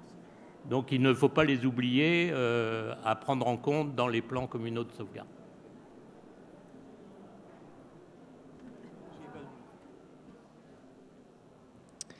Merci, Général. On a beaucoup parlé des réserves. On a assez peu parlé des réservistes en définitive. On a beaucoup parlé de chiffres, on a beaucoup parlé de missions. J'ai quelques questions à vous poser. Alors, répondra qui voudra ou à tour de rôle. La question, alors peut-être pour Madame Debord, peut-être pour le colonel de Plainval, comment on fait pour identifier les bons profils de réservistes, les bonnes personnes? Parce que vous avez des réserves, l'un et l'autre, assez spécialisés, avec des emplois très particuliers. Alors, Madame Debord, vous, c'est encore plus spécifique parce qu'on est sur une réserve, entre guillemets, dématérialisée. Je vous ai entendu parler dans votre première intervention de ces questionnaires avec de multiples questions, alors questions fermées, questions ouvertes. Comment fait-on pour sélectionner, pour identifier les bons réservistes? Alors, je ne dis pas bon dans le sens performant, mais bon dans le sens adapté à l'emploi dans lequel ils vont être ensuite utilisés, entre guillemets.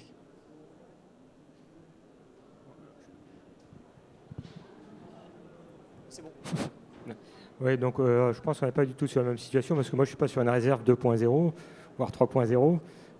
Les réservistes, la grande majorité des réservistes qui servent chez nous ont d'abord servi soit comme pompiers pendant plusieurs années chez nous, soit comme JSPP, donc on a eu le temps de les observer, soit maintenant comme VSC où on les observe.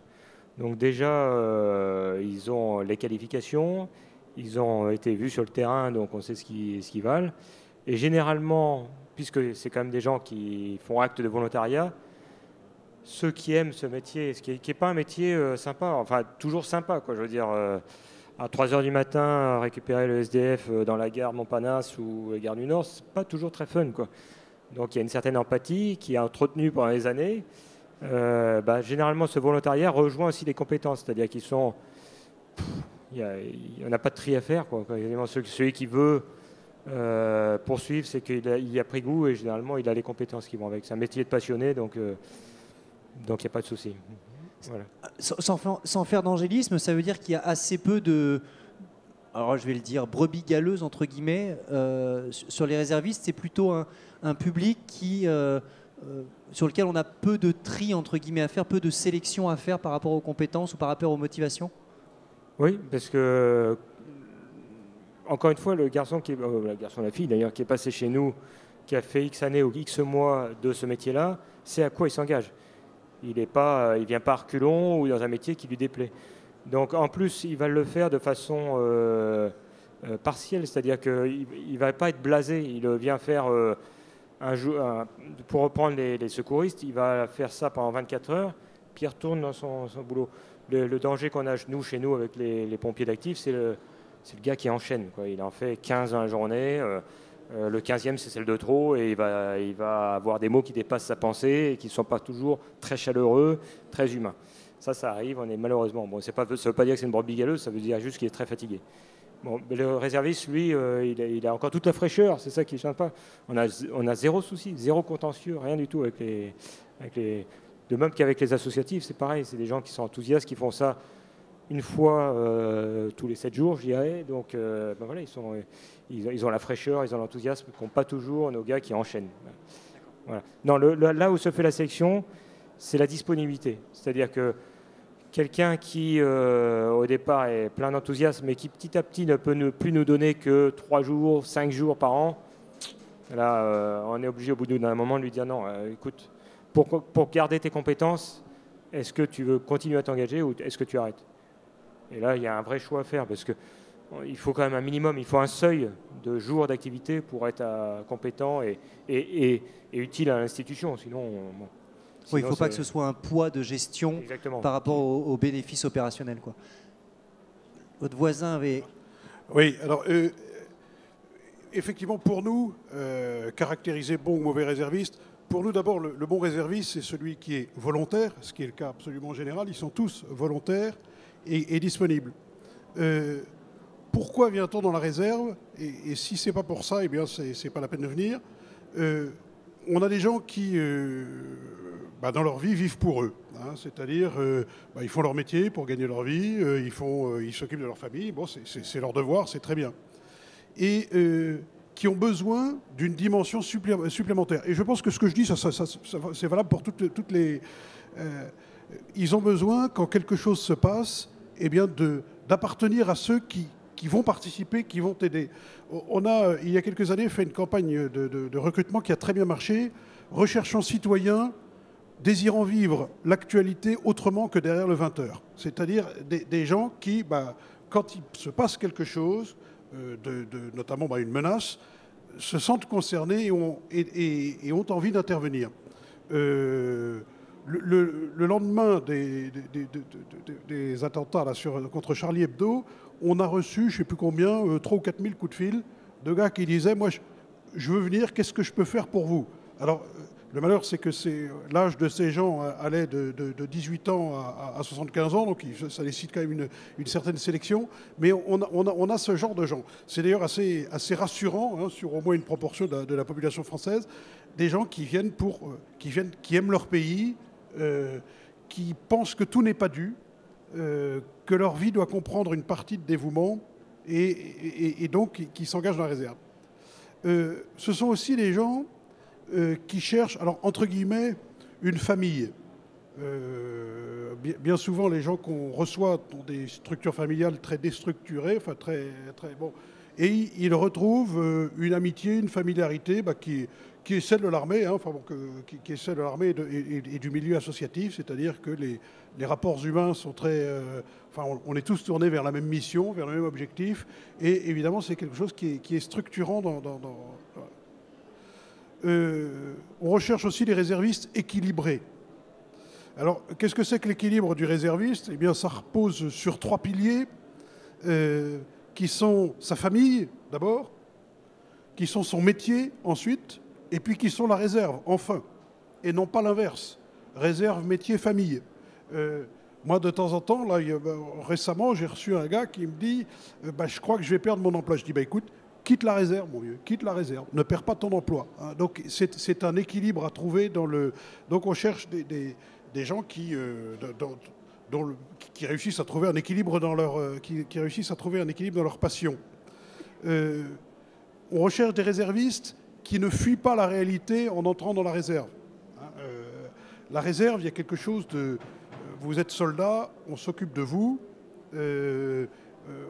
on disjoncte, hein, on va monter Vigipirate pendant 3 semaines, on quitte le monde réel, on est dans un autre monde, on a un fusil d'assaut à la main, on vit quelque... Bon, c'est très bien, mais gardons les piliers.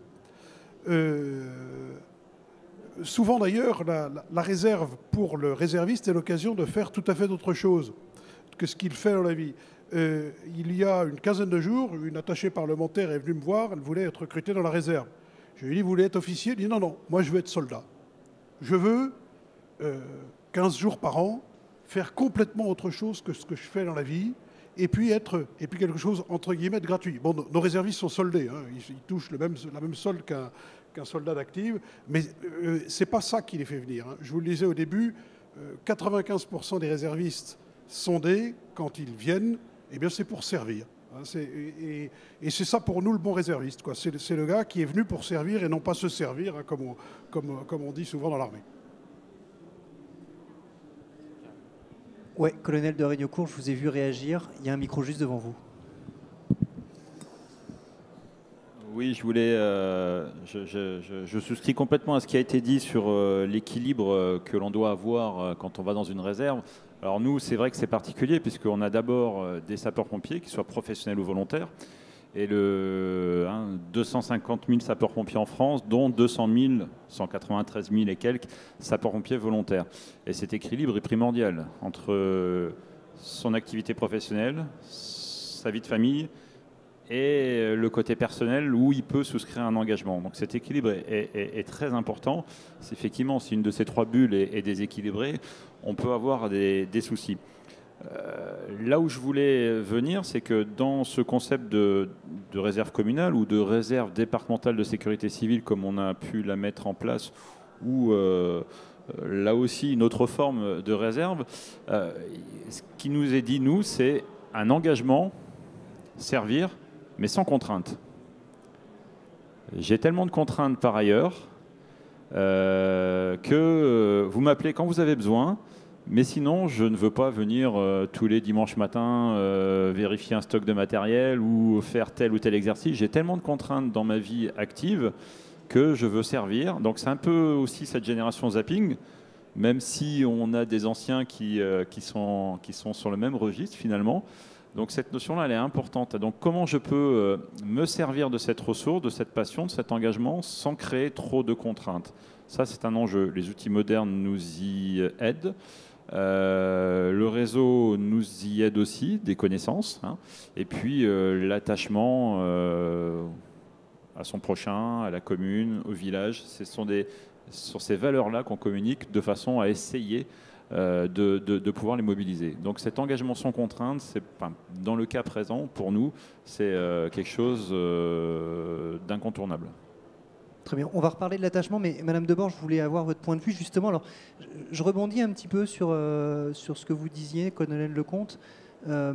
Comment on fait, alors, si tant est que ça ait un sens, hein, pour les Prusses, mais comment on fait pour avoir cet esprit de famille que les réservistes peuvent rechercher quand on fait de la gestion dématérialisée? Est-ce que ça fonctionne, ou est-ce que pour les réservistes de l'Éprus, cet attachement entre guillemets familial ou cet attachement à une structure est peut-être un peu moins présent, parce que les réservistes de l'Éprus, on le rappelle, viennent de partout. Ils n'ont comme seul point commun d'être professionnels de santé, ce qui est un point commun somme toute assez ténu, enfin, qui peut apparaître assez ténu pour l'esprit de corps. C'est surtout une réserve dormante, puisque quand on devient réserviste sanitaire, il y a de grandes chances ou de grands risques de n'être jamais appelé, puisque le principe de la réserve sanitaire, c'est d'intervenir en cas de catastrophe, on espère qu'il n'y en ait jamais, et d'intervenir vraiment lorsque les collègues sont dépassés. Et ce qu'il a encore en France au niveau de la santé est heureusement très rarement le cas. Donc, nous, ce que nous disons aux gens qui deviennent réservistes, c'est ne devenez pas réserviste si vous tenez absolument à partir, hein, puisque ça, on ne peut absolument pas vous le garantir. Et d'ailleurs, beaucoup de réservistes ont plusieurs engagements. On pourrait penser que ce sont des gens moins disponibles. Eh bien, pas du tout. Les gens qui ont plein de casquettes sont en général les gens qui arrivent à se rendre disponibles plus facilement. C'est assez étonnant, comme quoi c'est un peu comme l'amour, vous voyez, ça se multiplie, hein, ça ne se divise pas en fonction du nombre d'enfants. Donc on a des réservistes qui sont aussi pompiers, qui sont aussi chez MSF, qui sont aussi réservistes du service de santé des armées. Et c'est vrai que c'est des gens souvent très intéressants parce qu'ils ont vraiment des compétences extrêmement riches. Il s'agit juste de leur rappeler que nous, on est les Prusses au moment où ils démarrent une mission. Mais c'est vrai qu'on a des gens qui sont souvent très, très intéressants. On a d'autres personnes qui s'engagent dans la réserve simplement pour être appelées vraiment quand il y a vraiment besoin. Par exemple, dans le cas d'une grande campagne de vaccination de grippe, telle que certains l'ont connue en 2009, quelqu'un dont il serait d'accord pour aller vacciner à côté de chez lui, peut-être une fois tous les 10 ans. Hein. Donc, ils ne sont pas tous en attente d'une appartenance très forte à un dispositif. Mais c'est vrai qu'on en a beaucoup qui l'attendent et qui, certains d'ailleurs, sont un peu déçus, voudraient être encore plus présents, voire même venir dans nos locaux pour s'occuper de nos stocks. Alors d'ailleurs, on en mobilise de plus en plus pour nous aider à gérer les stocks. Mais c'est vrai que, alors là encore, la réponse, ça va peut-être vous décevoir, mais c'est quand même une réponse numérique, là encore. Puisque nous avons une stratégie très offensive sur les réseaux sociaux, à la fois dans la gestion de l'animation de la communauté, et ça nous fait toujours très plaisir quand les réservistes répondent, voire se répondent entre eux. Hier, la ministre, par exemple, de la Santé a dit « Les réservistes sont prêts à intervenir en cas d'urgence aux Antilles pour le Zika ». Sur Facebook, on a mis « Bon, alors voilà, la ministre, elle a dit que vous étiez prêts, alors est-ce que vous êtes prêts ?» Tous, ils répondent, ils likent, ils disent « Ouais, on est prêts ». C'est numérique, mais c'est vrai. Ça, pour plein de gens, c'est la réalité des relations d'aujourd'hui et on peut tout à fait se sentir appartenir à une communauté et se sentir appartenir à la communauté de la réserve sanitaire en étant abonné au Facebook de l'EPRUS, en l'ayant mis en favori et en faisant la course sur le premier qui like. Parce que ça en est même jusque-là, si vous voulez. Hein.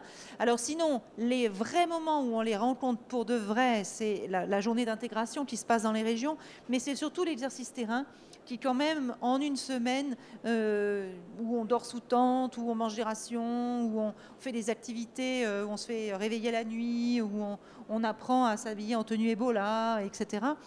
C'est quand même un stage, si vous voulez, qui quand même crée des liens bien souvent indéfectibles. Et puis, il y a les missions, parce que c'est vrai, quand on part en mission, y compris pour nos amis du service de santé des armées ou du ministère de la Défense, puisque récemment, l'année dernière, nous sommes intervenus en renfort du ministère de la Défense pour le centre de traitement des soignants de Conakry. Là aussi, on sait qu'il y a nos réservistes qui sont restés en contact très étroit avec leurs amis et collègues du service de santé des armées. Ils ont reçu les remerciements d'ailleurs du directeur général du service de santé des armées. On a des gens qui sont très fiers d'appartenir finalement à plusieurs communautés et nous ne revendiquons pas l'exclusive. Monsieur Voisin, quand on en a discuté, je vous ai posé à peu près la même question, justement, comment on anime, comment on fait appartenir ou comment on fait pour que des gens se sentent appartenir à quelque chose quand, un petit peu à l'image de l'EPRUS, on souhaite que cette réserve, donc à la différence de celle de l'armée de terre ou de la BSPP ou des autres armées, quand on souhaite que cette réserve, en fait, ne serve à rien, alors, dans le sens, ne soit pas déclenchée parce qu'il n'y a pas de catastrophe. Je suis également le Facebook de l'EPRU et j'en fais pas partie. Mais tout ça pour rebondir qu'aujourd'hui, on a des outils autour des réseaux sociaux qui sont un excellent outil de façon à créer du lien. Il est clair que ce lien existe encore plus quand les gens adhèrent, se reconnaissent dans ces valeurs. Ensuite, il faut l'entretenir. Aujourd'hui, nos associations, on sait entretenir des bénévoles, donc c'est plus facile puisqu'on a nos adhérents et on connaît la problématique de la gestion des bénévoles. Et il faut se poser les questions, c'est pourquoi les gens viennent, qu'est-ce qu'ils recherchent. Et je vais rebondir sur ce qui a été dit tout à l'heure par le SDIS des Vosges sur le sans contrainte. On n'est pas dans les mêmes engagements là, des réserves, que ce soit de l'EPRU ou militaire, puisque là on est sur des citoyens directement. Et ces citoyens, ils sont prêts, je veux dire, à venir aider parce que c'est un proche, ils se reconnaissent dans la catastrophe qui les a touchés, renforcés par les médias, et tout simplement ils veulent venir aider sans contrainte. Et c'est sur ces valeurs-là, je dirais, que ça se crée.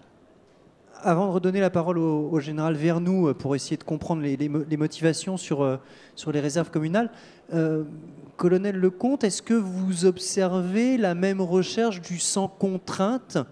Vous avez parlé de sortir, vous avez pris l'exemple de cet attaché parlementaire qui ne voulait pas avoir les contraintes de sa vie professionnelle. Est-ce que ça aussi c'est quelque chose qui ressort ? S'engager et servir, mais sans certaines contraintes, parce que j'imagine que dans la réserve militaire, il y a quand même plus de contraintes que, alors sans critiquer quoi que ce soit, hein, que pour les Prusses ou que pour une réserve qui n'est quasiment jamais activée. Moi, celui qui vient dans la réserve militaire choisit d'autres contraintes. Bon, d'abord parce que on a des cycles de formation qui sont assez formels et assez que vous avez aussi. Hein, d'ailleurs, ça doit ressembler à d'autres réserves. Hein. Le civil qui décide d'être soldat dans la réserve militaire commence par un stage d'une quinzaine de jours qui est, bon, je ne dirais pas qu'il est rude, mais enfin, c'est un stage militaire de base dans lequel il apprend les compétences élémentaires du soldat. Il apprend à utiliser son arme, il apprend à exécuter un certain nombre de manœuvres, il apprend, etc. Bon. Et puis, deuxième contrainte, pour nous, un bon réserviste, c'est aussi un réserviste fidèle. C'est-à-dire qu'effectivement, on est à la génération du zapping. On a beaucoup de gens qui quittent la réserve au bout de 6 mois. Enfin, je crois à peu près un cinquième, quelque chose comme ça. Pour nous, ces réservistes, c'est pas ce qu'on recherche. Nous, on cherche des gens qui restent ensuite au moins 5 ou 6 ans chez nous. Néanmoins, les contraintes sont à moduler parce que autant le soldat d'active est volontaire pour être soldat et ensuite il ne choisit plus ses missions. Un soldat, on lui dit tu pars en Centrafrique, tu pars en Afghanistan, il part, il n'a pas le choix. Autant le soldat de réserve, de par son statut, choisit ses missions. On les encourage, on les motive, etc. Mais le réserviste qui nous dit vous me demandez d'aller à Vigipirate demain matin, eh bien, je suis conducteur de poids lourd de betteraves et c'est la saison, eh bien, je ne peux pas venir, c'est tout. Et on n'a rien à lui dire puisqu'il est réserviste. Donc, ce sont des contraintes consenties. Alors, c'est peut-être la même chose que sans contrainte, d'ailleurs. Enfin, bon, on choisit autre chose que sa vie courante. Hein. Les gens cherchent je ne sais pas si le mot dépaysement est tout à fait le même, puisqu'on reste au même endroit, mais on cherche quelque chose de radicalement différent avec des contraintes qu'il se choisit. Le métier de soldat est un métier de contrainte. Hein. Le gars qui va monter, je prends Sentinelle, la mission Vigipirate à Paris en ce moment, il sait que pendant 6 jours, 8 jours, 10 jours, eh bien, il va patrouiller, remplir des missions, recevoir des ordres, donc des contraintes, mais qu'il se sera choisi. On n'a d'ailleurs jamais de problème de discipline avec nos réservistes. Le réserviste qui n'est pas content, il s'en va. Il ne s'en va pas en cours de mission, parce que là, il est là. Mais enfin, il ne renouvelle pas son contrat, et puis c'est fini. On a, si vous voulez, dans la mesure où on a des gens... c'est comme tout, quoi. Un métier, c'est très passionnant au début, puis après, ça devient un boulot. Le réserviste, pour lui, c'est toujours neuf. Hein. Donc, on a des gens très passionnés. Moi, je suis très épaté de voir que dans mon métier, il faut que j'apprenne à travailler. Enfin, ça fait longtemps que je le fais, mais le samedi, le dimanche, le soir, parce que quand un réserviste débarque dans mon bureau, en général, c'est pas à 2h de l'après-midi, mais plutôt à 8h du soir. Quoi. Parce que cette passion fait que ces contraintes deviennent plutôt l'assouvissement d'une passion. Hein. Et quand je parlais de l'équilibre entre les 3 piliers, hein, la famille, le métier, le truc, on est obligé de les rappeler à l'ordre. De temps en temps, je dis, écoute mec, je te rappelle que tu as une famille, et donc ce serait bien que ce week-end, au lieu d'aller à l'entraînement, tu ailles voir ta femme et tes enfants. Voilà. Ça peut paraître curieux, mais enfin, c'est des choses qui arrivent. Général Vernoux, 300 réserves communales. Il y a 300 motivations différentes, il y a 300 manières de motiver les réservistes communaux, ou alors on retrouve un attachement, alors je le dirais de manière peut-être un peu spontanée, un attachement justement à la commune, au local, quoi. C'est ça qui motive les gens à venir dans la réserve communale ? Alors, je dirais qu'il y en a plus que 300, parce que c'est chaque individu. Alors, je voudrais donner un petit bémol, si vous me permettez, mon colonel, sur le mot contrainte, parce qu'il ne faut quand même pas qu'on engage les réservistes, même si c'est pour des actions faciles, mettre une barrière en place, mais c'est quand même dans une situation d'exception. On ne met pas la barrière en place le jour de soleil, le 15 août après-midi. Voilà, on le met parce qu'il y a de l'eau qui arrive, il y a des ruisseaux qui débordent, etc. Donc il ne faut pas qu'on engage quand même nos réservistes sans être sûr qu'ils sont capables de faire le métier, ou au moins la mission pour laquelle on les envoie sur le terrain. Donc il y a un peu de formation, il y a de temps en temps de l'exercice, de l'entraînement. Mais je suis d'accord, il ne faut pas leur faire des contraintes inutiles. Compter 18 fois les chaussettes pour savoir si on n'aura pas de chaussettes le jour où on en aura besoin. On a tous fait ça dans les armées et ça marche à tous les coups. On n'a pas les chaussettes, donc c'est pas la peine de les compter, quoi. Je veux dire, on a le résultat avant. Donc voilà. Et donc, par contre, il faut que dans les réserves communales, il y ait une ossature qui, elle, accepte les contraintes pour les autres et fasse tout ce travail. Parce qu'il ne faut pas non plus qu'ils arrivent le jour où ils sont disponibles et que les barrières ne soient pas là parce qu'elles sont parties à la fête à Neuneu dans le village d'à côté, ou etc. Donc là, il faut quand même qu'il y ait des gens qui acceptent les contraintes. Alors ensuite, la motivation, j'ai tout vu. J'ai tout vu. J'ai vu aussi bien du troisième âge qui ne veut pas être du troisième âge et qui croit qu'il est encore jeune. Donc il porte le jean troué et la casquette à l'envers. J'ai vu des jeunes qui veulent s'insérer. J'ai envie de dire que j'ai vu des jeunes qu'on empêche de s'insérer. Parce que j'ai vu des choses pas très belles. Voilà, mais ça, je passe là-dessus. Mais des gens qui veulent devenir citoyens français et que malheureusement, on leur dit qu'être citoyen français, c'est être machin, etc. Et donc, ils en sont exclus, donc ils ne viennent pas dans les réserves. Voilà. Mais bon, en règle générale, c'est ouvert, ça marche bien. Et j'ai vu des professionnels qui veulent faire autre chose. Alors, des fois, on dit, non mais attendez, là, t'es pharmacien et tu veux aller mettre des barrières. Ah oui, j'ai envie de faire autre chose. Oui, mais l'ennui, c'est que la commune a besoin du pharmacien. Voilà, donc il faut ramener que ce n'est pas un jeu. Donc, autant de motivation que d'individus. L'essentiel, c'est l'auberge espagnole. Il faut que l'on prenne les gens tels qu'ils sont, au moment où ils sont, quand ils veulent y être. Voilà. Et moi, je dis toujours aux maires qui me disent « Ah ben non, j'ai pas… » Quand je regarde leur réserve communale, je dis « Mais où sont les jeunes là-dedans ?» Il me dit « Les jeunes ne sont pas disponibles, ils sont étudiants. » Mais je dis « Ils sont étudiants, ils ont bien des vacances, ils viennent bien en vacances. » Si à ce moment-là, par chance ou par malchance, ça dépend comment on prend le verre, vous avez la catastrophe, vous aurez des jeunes de gens. Et vous les liez à votre commune. Madame Debord, vous avez éludé fallacieusement ma question. Je plaisante. Comment on recrute, parce que vous parliez de ces formulaires, c'était un petit peu le début de ma question.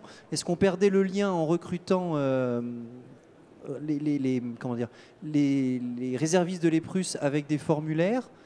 Alors comment ça se passe de recruter quelqu'un qu'on ne voit pas, à qui on envoie juste un formulaire web? Alors, je me permets, mais on a les réservistes qui nous suivent sur Periscope, donc ils sont plus nombreux derrière mon téléphone que dans la salle. La salle est en fait complètement pleine, vous vous rendez pas compte. Alors, les réservistes sanitaires sont donc des professionnels de santé, donc a priori, ils travaillent déjà dans un établissement, ou ils ont travaillé dans un établissement, et nous considérons que les questions de compétences professionnelles pures, j'ai envie de dire, sont acquises. Bon. Parfois, ce n'est pas complètement le cas, mais on considère qu'on n'apprend pas à un médecin à faire de la médecine chez nous. Par contre, c'est vrai qu'on va quand même les voir lors de l'exercice terrain, qui ne peut pas être un critère strict de sélection parce qu'ils ne sont pas assez nombreux à avoir fait cet exercice, ou alors ils l'ont fait il y a trop longtemps, ils ont le droit d'avoir changé. Mais c'est vrai que là, c'est toute l'ingénierie de l'EPRUS et du pôle réserve sanitaire que j'ai l'honneur de diriger, que de développer pour chaque situation de crise, chaque situation sur laquelle on est appelé, de développer un formulaire web spécifique par rapport à une connaissance très fine de la situation. Je m'explique. Lors de la tempête Erika sur l'île de la Dominique, c'est une petite île qui est entre la Guadeloupe et la Martinique, c'est un pays étranger, une tempête a frappé la petite île de la Dominique début septembre et l'Organisation mondiale de la santé, ou plus exactement son antenne panaméricaine, a fait appel au départ aux professionnels de santé des Antilles, puisque les Antilles sont toutes voisines. les hôpitaux des Antilles ont dit, mais faites appel plutôt à la réserve sanitaire, puisque nous avons des réservistes aux Antilles. Et nous avons évidemment tout le dispositif financier, juridique, administratif pour pouvoir les envoyer en toute sécurité. Donc nous avons conclu en 48 heures un partenariat avec l'Organisation panaméricaine de la santé pour pouvoir leur envoyer les personnes dont ils avaient besoin. Toute la difficulté dans une telle crise, c'est d'analyser quels sont ces besoins exactement, compte tenu de la multiplicité d'acteurs et puis du fait que les besoins évoluent heure par heure. L'Organisation panaméricaine de la santé a décidé de nous confier la problématique très spécifique de la banque du sang de l'hôpital de la Dominique, qui semblait être en très grande difficulté. En vérité, c'était des difficultés très chroniques, mais qui étaient aggravées par la situation de cette tempête et ces inondations. Et donc, au départ, l'Organisation panaméricaine de la santé nous a dit, est-ce que vous auriez un hématologue ? Parce qu'évidemment, quand on pense au sang, enfin, ceux qui connaissent un peu, ils pensent à l'hématologie. Sauf que la problématique de la gestion d'une banque du sang, ce n'est pas vraiment la problématique d'un hématologue. Et vous pouvez avoir un hémato qui connaissent très bien, mais a priori, celui-là, il ne sera pas dispo, parce qu'on a aussi des gens qui sont très compétents et qui ne sont pas forcément disponibles immédiatement. Là, on avait besoin de quelqu'un qui prenne un avion tout de suite. Et donc, nous avons discuté, nous avons négocié, nous avons essayé de comprendre quelles étaient exactement les remontées pour analyser les besoins. Et nous avons proposé l'envoi d'une pharmacienne. Donc, vous voyez, ça n'a rien à voir. Mais en vérité, les problématiques de gestion du stock et du flux que rencontrait cette banque du sang étaient très proches de problématiques de circuit du médicament. Donc, on a décidé d'envoyer une pharmacienne avec une technicienne de laboratoire, spécialiste banque du sang, puisqu'elle travaille dans une banque du sang, parlant le créole, hein, c'est-à-dire que là, on a vraiment fait un formulaire en quelques minutes, hein, où on dit, voilà, on cherche un technicien de laboratoire capable de partir demain pour une semaine. On pose plusieurs types de questions. Par exemple, avez-vous déjà travaillé à l'étranger? Avez-vous une expérience humanitaire? Avez-vous déjà fait des formations EPRUS? Voilà. On leur demande également s'ils ont des compétences particulières ou une qualification. Par exemple, vous pouvez avoir des gens qui vous disent, ben, j'ai un DU banque du sang, par exemple, ça n'existe pas, mais imaginons. On leur demande également d'écrire leur motivation. Pourquoi ils considèrent être capables de faire cette mission en toute sécurité et pourquoi ils sont motivés, pourquoi ils ont envie de la faire. Qu'est-ce qu'ils leur donne on leur demande de nous expliquer pourquoi ils ont envie de la faire, qu'est-ce qu'ils ont compris de la mission, parce qu'il y en a, ils cliquent un peu vite sans avoir lu ce qu'on leur demande. Donc là, ça va en général être un problème ensuite sur place. Donc on s'assure qu'ils ont bien compris quelle serait la mission.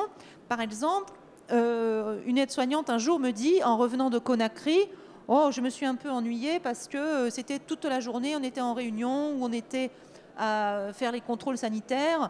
C'est un peu différent de mon travail. Moi, j'aime bien quand ça bouge, j'aime bien soigner les gens. » Mais je lui dis, madame, mais on n'a jamais dit qu'il fallait soigner les gens. Au contraire, on a dit que ça n'est pas une mission de soins. Ah oui, mais moi, je suis tellement motivée, je n'ai pas lu. Ah ben oui, mais là, la réponse est non, la prochaine fois, vous lirez. Et donc, on a introduit désormais des questions ouvertes, beaucoup plus poussées. Et avec mon équipe, en fonction du nombre de candidats, puisque nous ne connaissons jamais à l'avance, nous appliquons des critères plus ou moins serrés. Et donc, très clairement, quand il y a une mobilisation d'infirmiers, comme les infirmiers sont à la fois très nombreux chez nous et très engagés, nous avons généralement 20 candidats pour un poste. Quand il y a eu, par exemple, l'appel à candidature pour aller travailler en centre de traitement Ebola, nous avions 400 candidats. D'accord, alors qu'on était au plus chaud de l'épidémie et quand même on a des réservistes qui nous font vraiment confiance pour pouvoir se porter candidat comme ça. Mais ils se disent que c'est l'État et que donc si c'est l'État, ils sont en sécurité et c'est vrai que ça pousse aussi un niveau d'exigence très, très élevé pour nous. Mais donc 400 candidats quand on cherche 20 personnes, ça veut dire que là on peut vraiment, entre guillemets, pardon, mais se faire plaisir et trouver vraiment les perles rares et on en a dans la salle.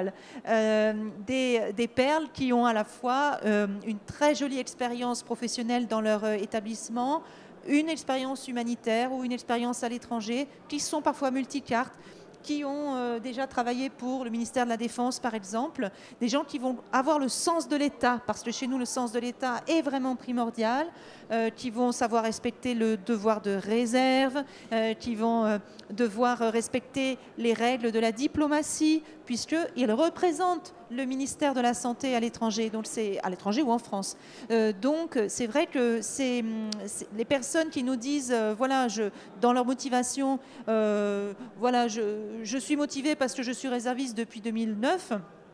Ben, celui-là, on ne le prend pas, parce que ce n'est pas une motivation. Il faut qu'ils nous disent, moi, j'ai envie d'aller aider mes collègues de réanimation Zika, j'ai déjà travaillé en maladies infectieuses, je suis, je sais pas, adaptable, enfin, j'en sais rien, moi, il n'y a pas de bonne réponse. Mais, et c'est d'ailleurs un vrai bonheur quand on lit les motivations, parce qu'on a souvent de très, très jolies choses qui sortent, et on essaye aussi de donner, vraiment, c'est le grand tournant qu'on a pris depuis un an. On essaye vraiment de faire tourner maintenant sur les équipes et de donner une priorité aussi aux nouveaux. Alors sur les missions très difficiles, c'est compliqué, on préfère prendre des gens qui sont déjà partis, mais sur toutes les missions récentes, on a fait partir la moitié, voire 3/4 de l'équipe. C'était des nouveaux réservistes qu'on n'avait jamais vus.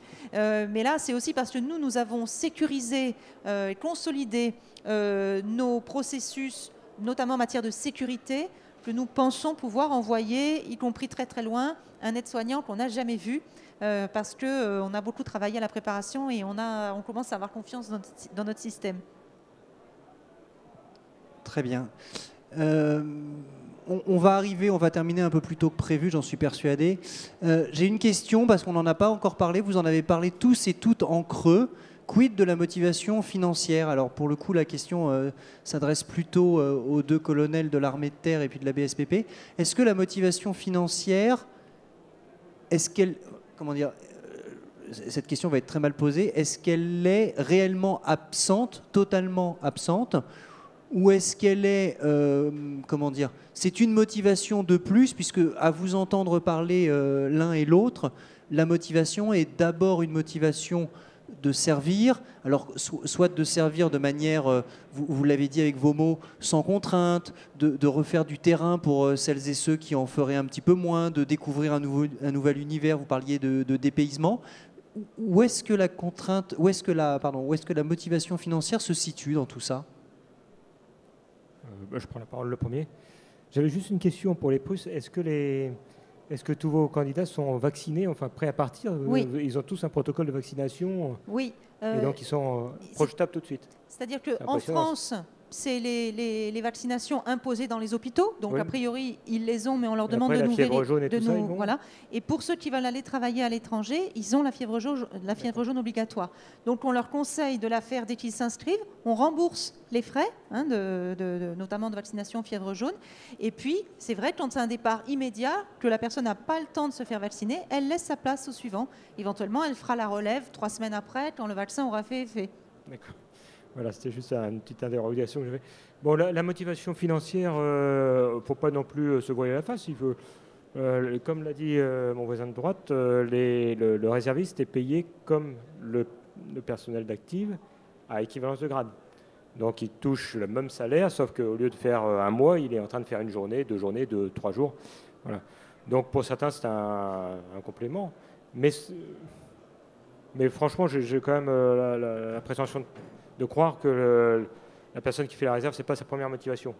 Maintenant, si on lui demande de venir et que c'est assez frais et qu'en plus il fait ça, non, il faut quand même que ce soit gagnant-gagnant. Voilà.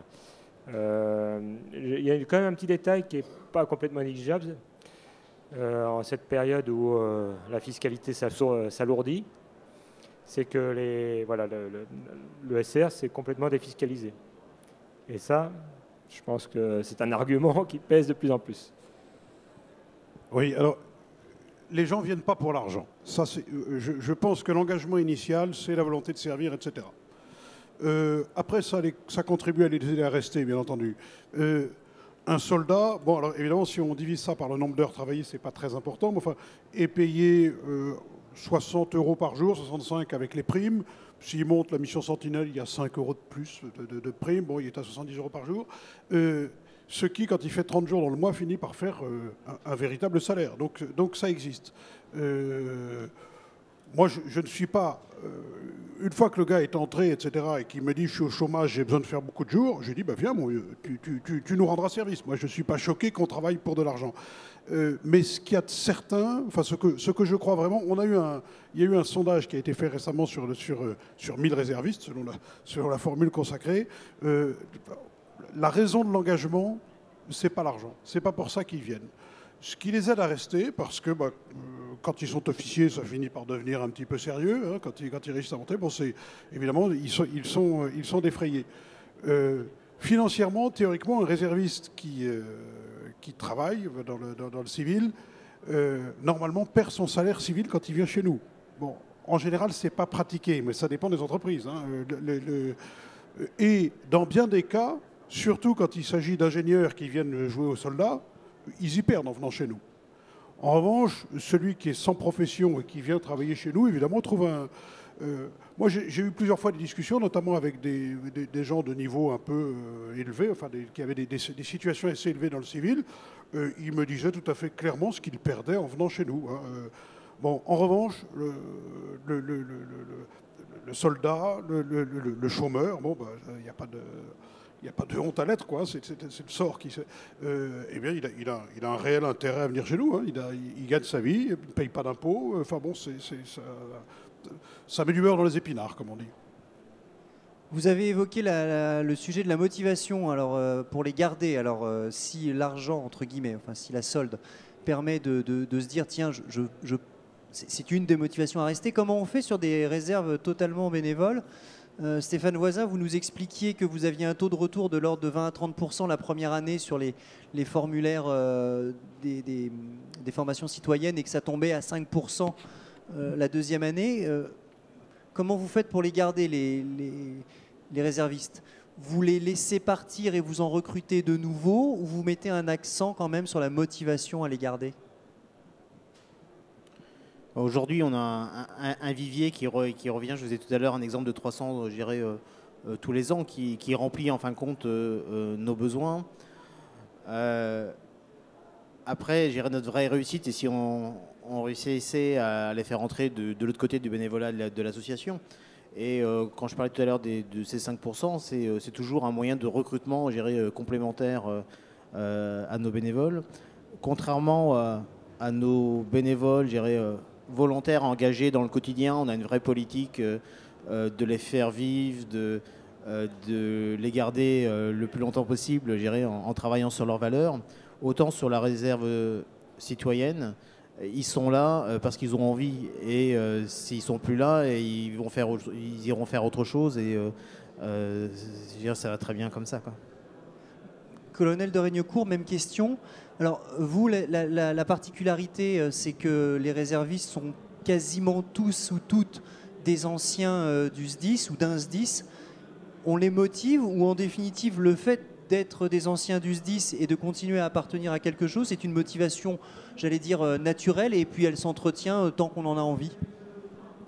Alors en fait, quand on a été sapeur-pompier volontaire ou professionnel pendant 30-35 ans, il y a des restes. Donc certes, je ne veux plus les contraintes qui étaient quand même pressantes. Par contre, je veux être là quand vous avez besoin de moi. Donc on parlait de vie de famille, de solidarité. Il y a quelques rassemblements dans l'année, et là c'est le côté associatif, où on les fait venir, où ils viennent, ils rendent service, logistique, ravitaillement, tout ce qu'on imagine. Et là on entretient, sommairement peut-être, mais régulièrement, cette motivation. Et puis une fois par an, malgré tout, on fait une grande messe où chacun se retrouve et a plaisir à se retrouver, et on vérifie les coordonnées, l'état civil, pour ceux qui ne sont pas addicts des nouveaux outils. Donc c'est vrai qu'à l'inverse de ce que mes voisins vivent, nous, ils ont eu un engagement. C'est plutôt la continuité de cet engagement, mais autrement. Voilà. Quand je parlais de sans contrainte, c'est eu égard à ce qu'ils ont connu. Et évidemment, celui qui s'engage pour autrui va... Mais dans l'action, la contrainte est effacée complètement, bien sûr. Très bien, je vous remercie. Je pense qu'on a fait pas mal le tour du sujet. Je voulais vous remercier toutes et tous d'avoir été présents et puis de nous avoir fait part de votre expérience et de votre expertise sur les réserves. Est-ce que quelqu'un souhaite conclure ou est-ce que vous me laissez l'honneur de cette conclusion? Vous me laissez l'honneur de cette conclusion, merci. Vous êtes payé pour? Non. Non? Ah non, bon, évidemment nous pas. non plus. Voilà, c'est pour Nous ça. non plus. On est tous sur un pied d'égalité, même fauteuil. J'ai même pas un aussi beau fauteuil que vous, voyez. Je pense que ce qu'on a vu avec vous et ce qui a été plaisant de découvrir, j'espère que la salle le partage, c'est que derrière le mot réserve, d'abord, il y a différentes réalités. Dans les témoignages d'aujourd'hui, je vois deux réalités. Il y a la réalité militaire telle qu'elle a été imaginée, même avec les mutations actuelles, mais en tous les cas, cette envie de servir de manière régulière avec un certain nombre de contraintes, mais des contraintes choisies. Et vous l'avez fait apparaître l'un et l'autre. Qui sont quand même assez fortes si on les accepte pas. On ne rentre pas dans la réserve militaire si on n'est pas prêt à donner un certain nombre de jours par an et puis d'en accepter les contraintes en termes de formation, en termes de fatigue, j'en passe et des meilleurs. Et puis des nouvelles réserves, alors plus ou moins nouvelles, mais elles datent toutes d'après les années 2000, hein, puisque 2004 pour les réserves communales, les Prusses 2007, merci.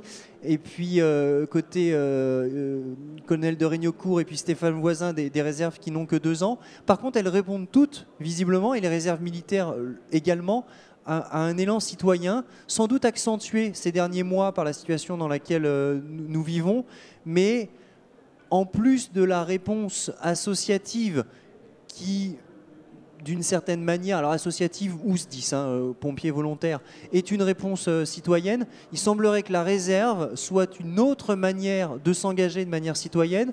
Vous avez parlé de génération zapping, peut-être justement en enlevant encore un petit peu plus les contraintes de l'engagement associatif du samedi matin, du dimanche matin, du dimanche soir, du mercredi soir, du mardi soir, j'en passe et des meilleurs, mais en étant disponible pour répondre en tant que citoyen à des situations de crise, que ce soit des situations naturelles, inondations, tempêtes, des situations exceptionnelles d'attentats ou des situations d'accidents, alors accident ferroviaire, on en a parlé avec Bretigny, ou accident industriel. Voilà.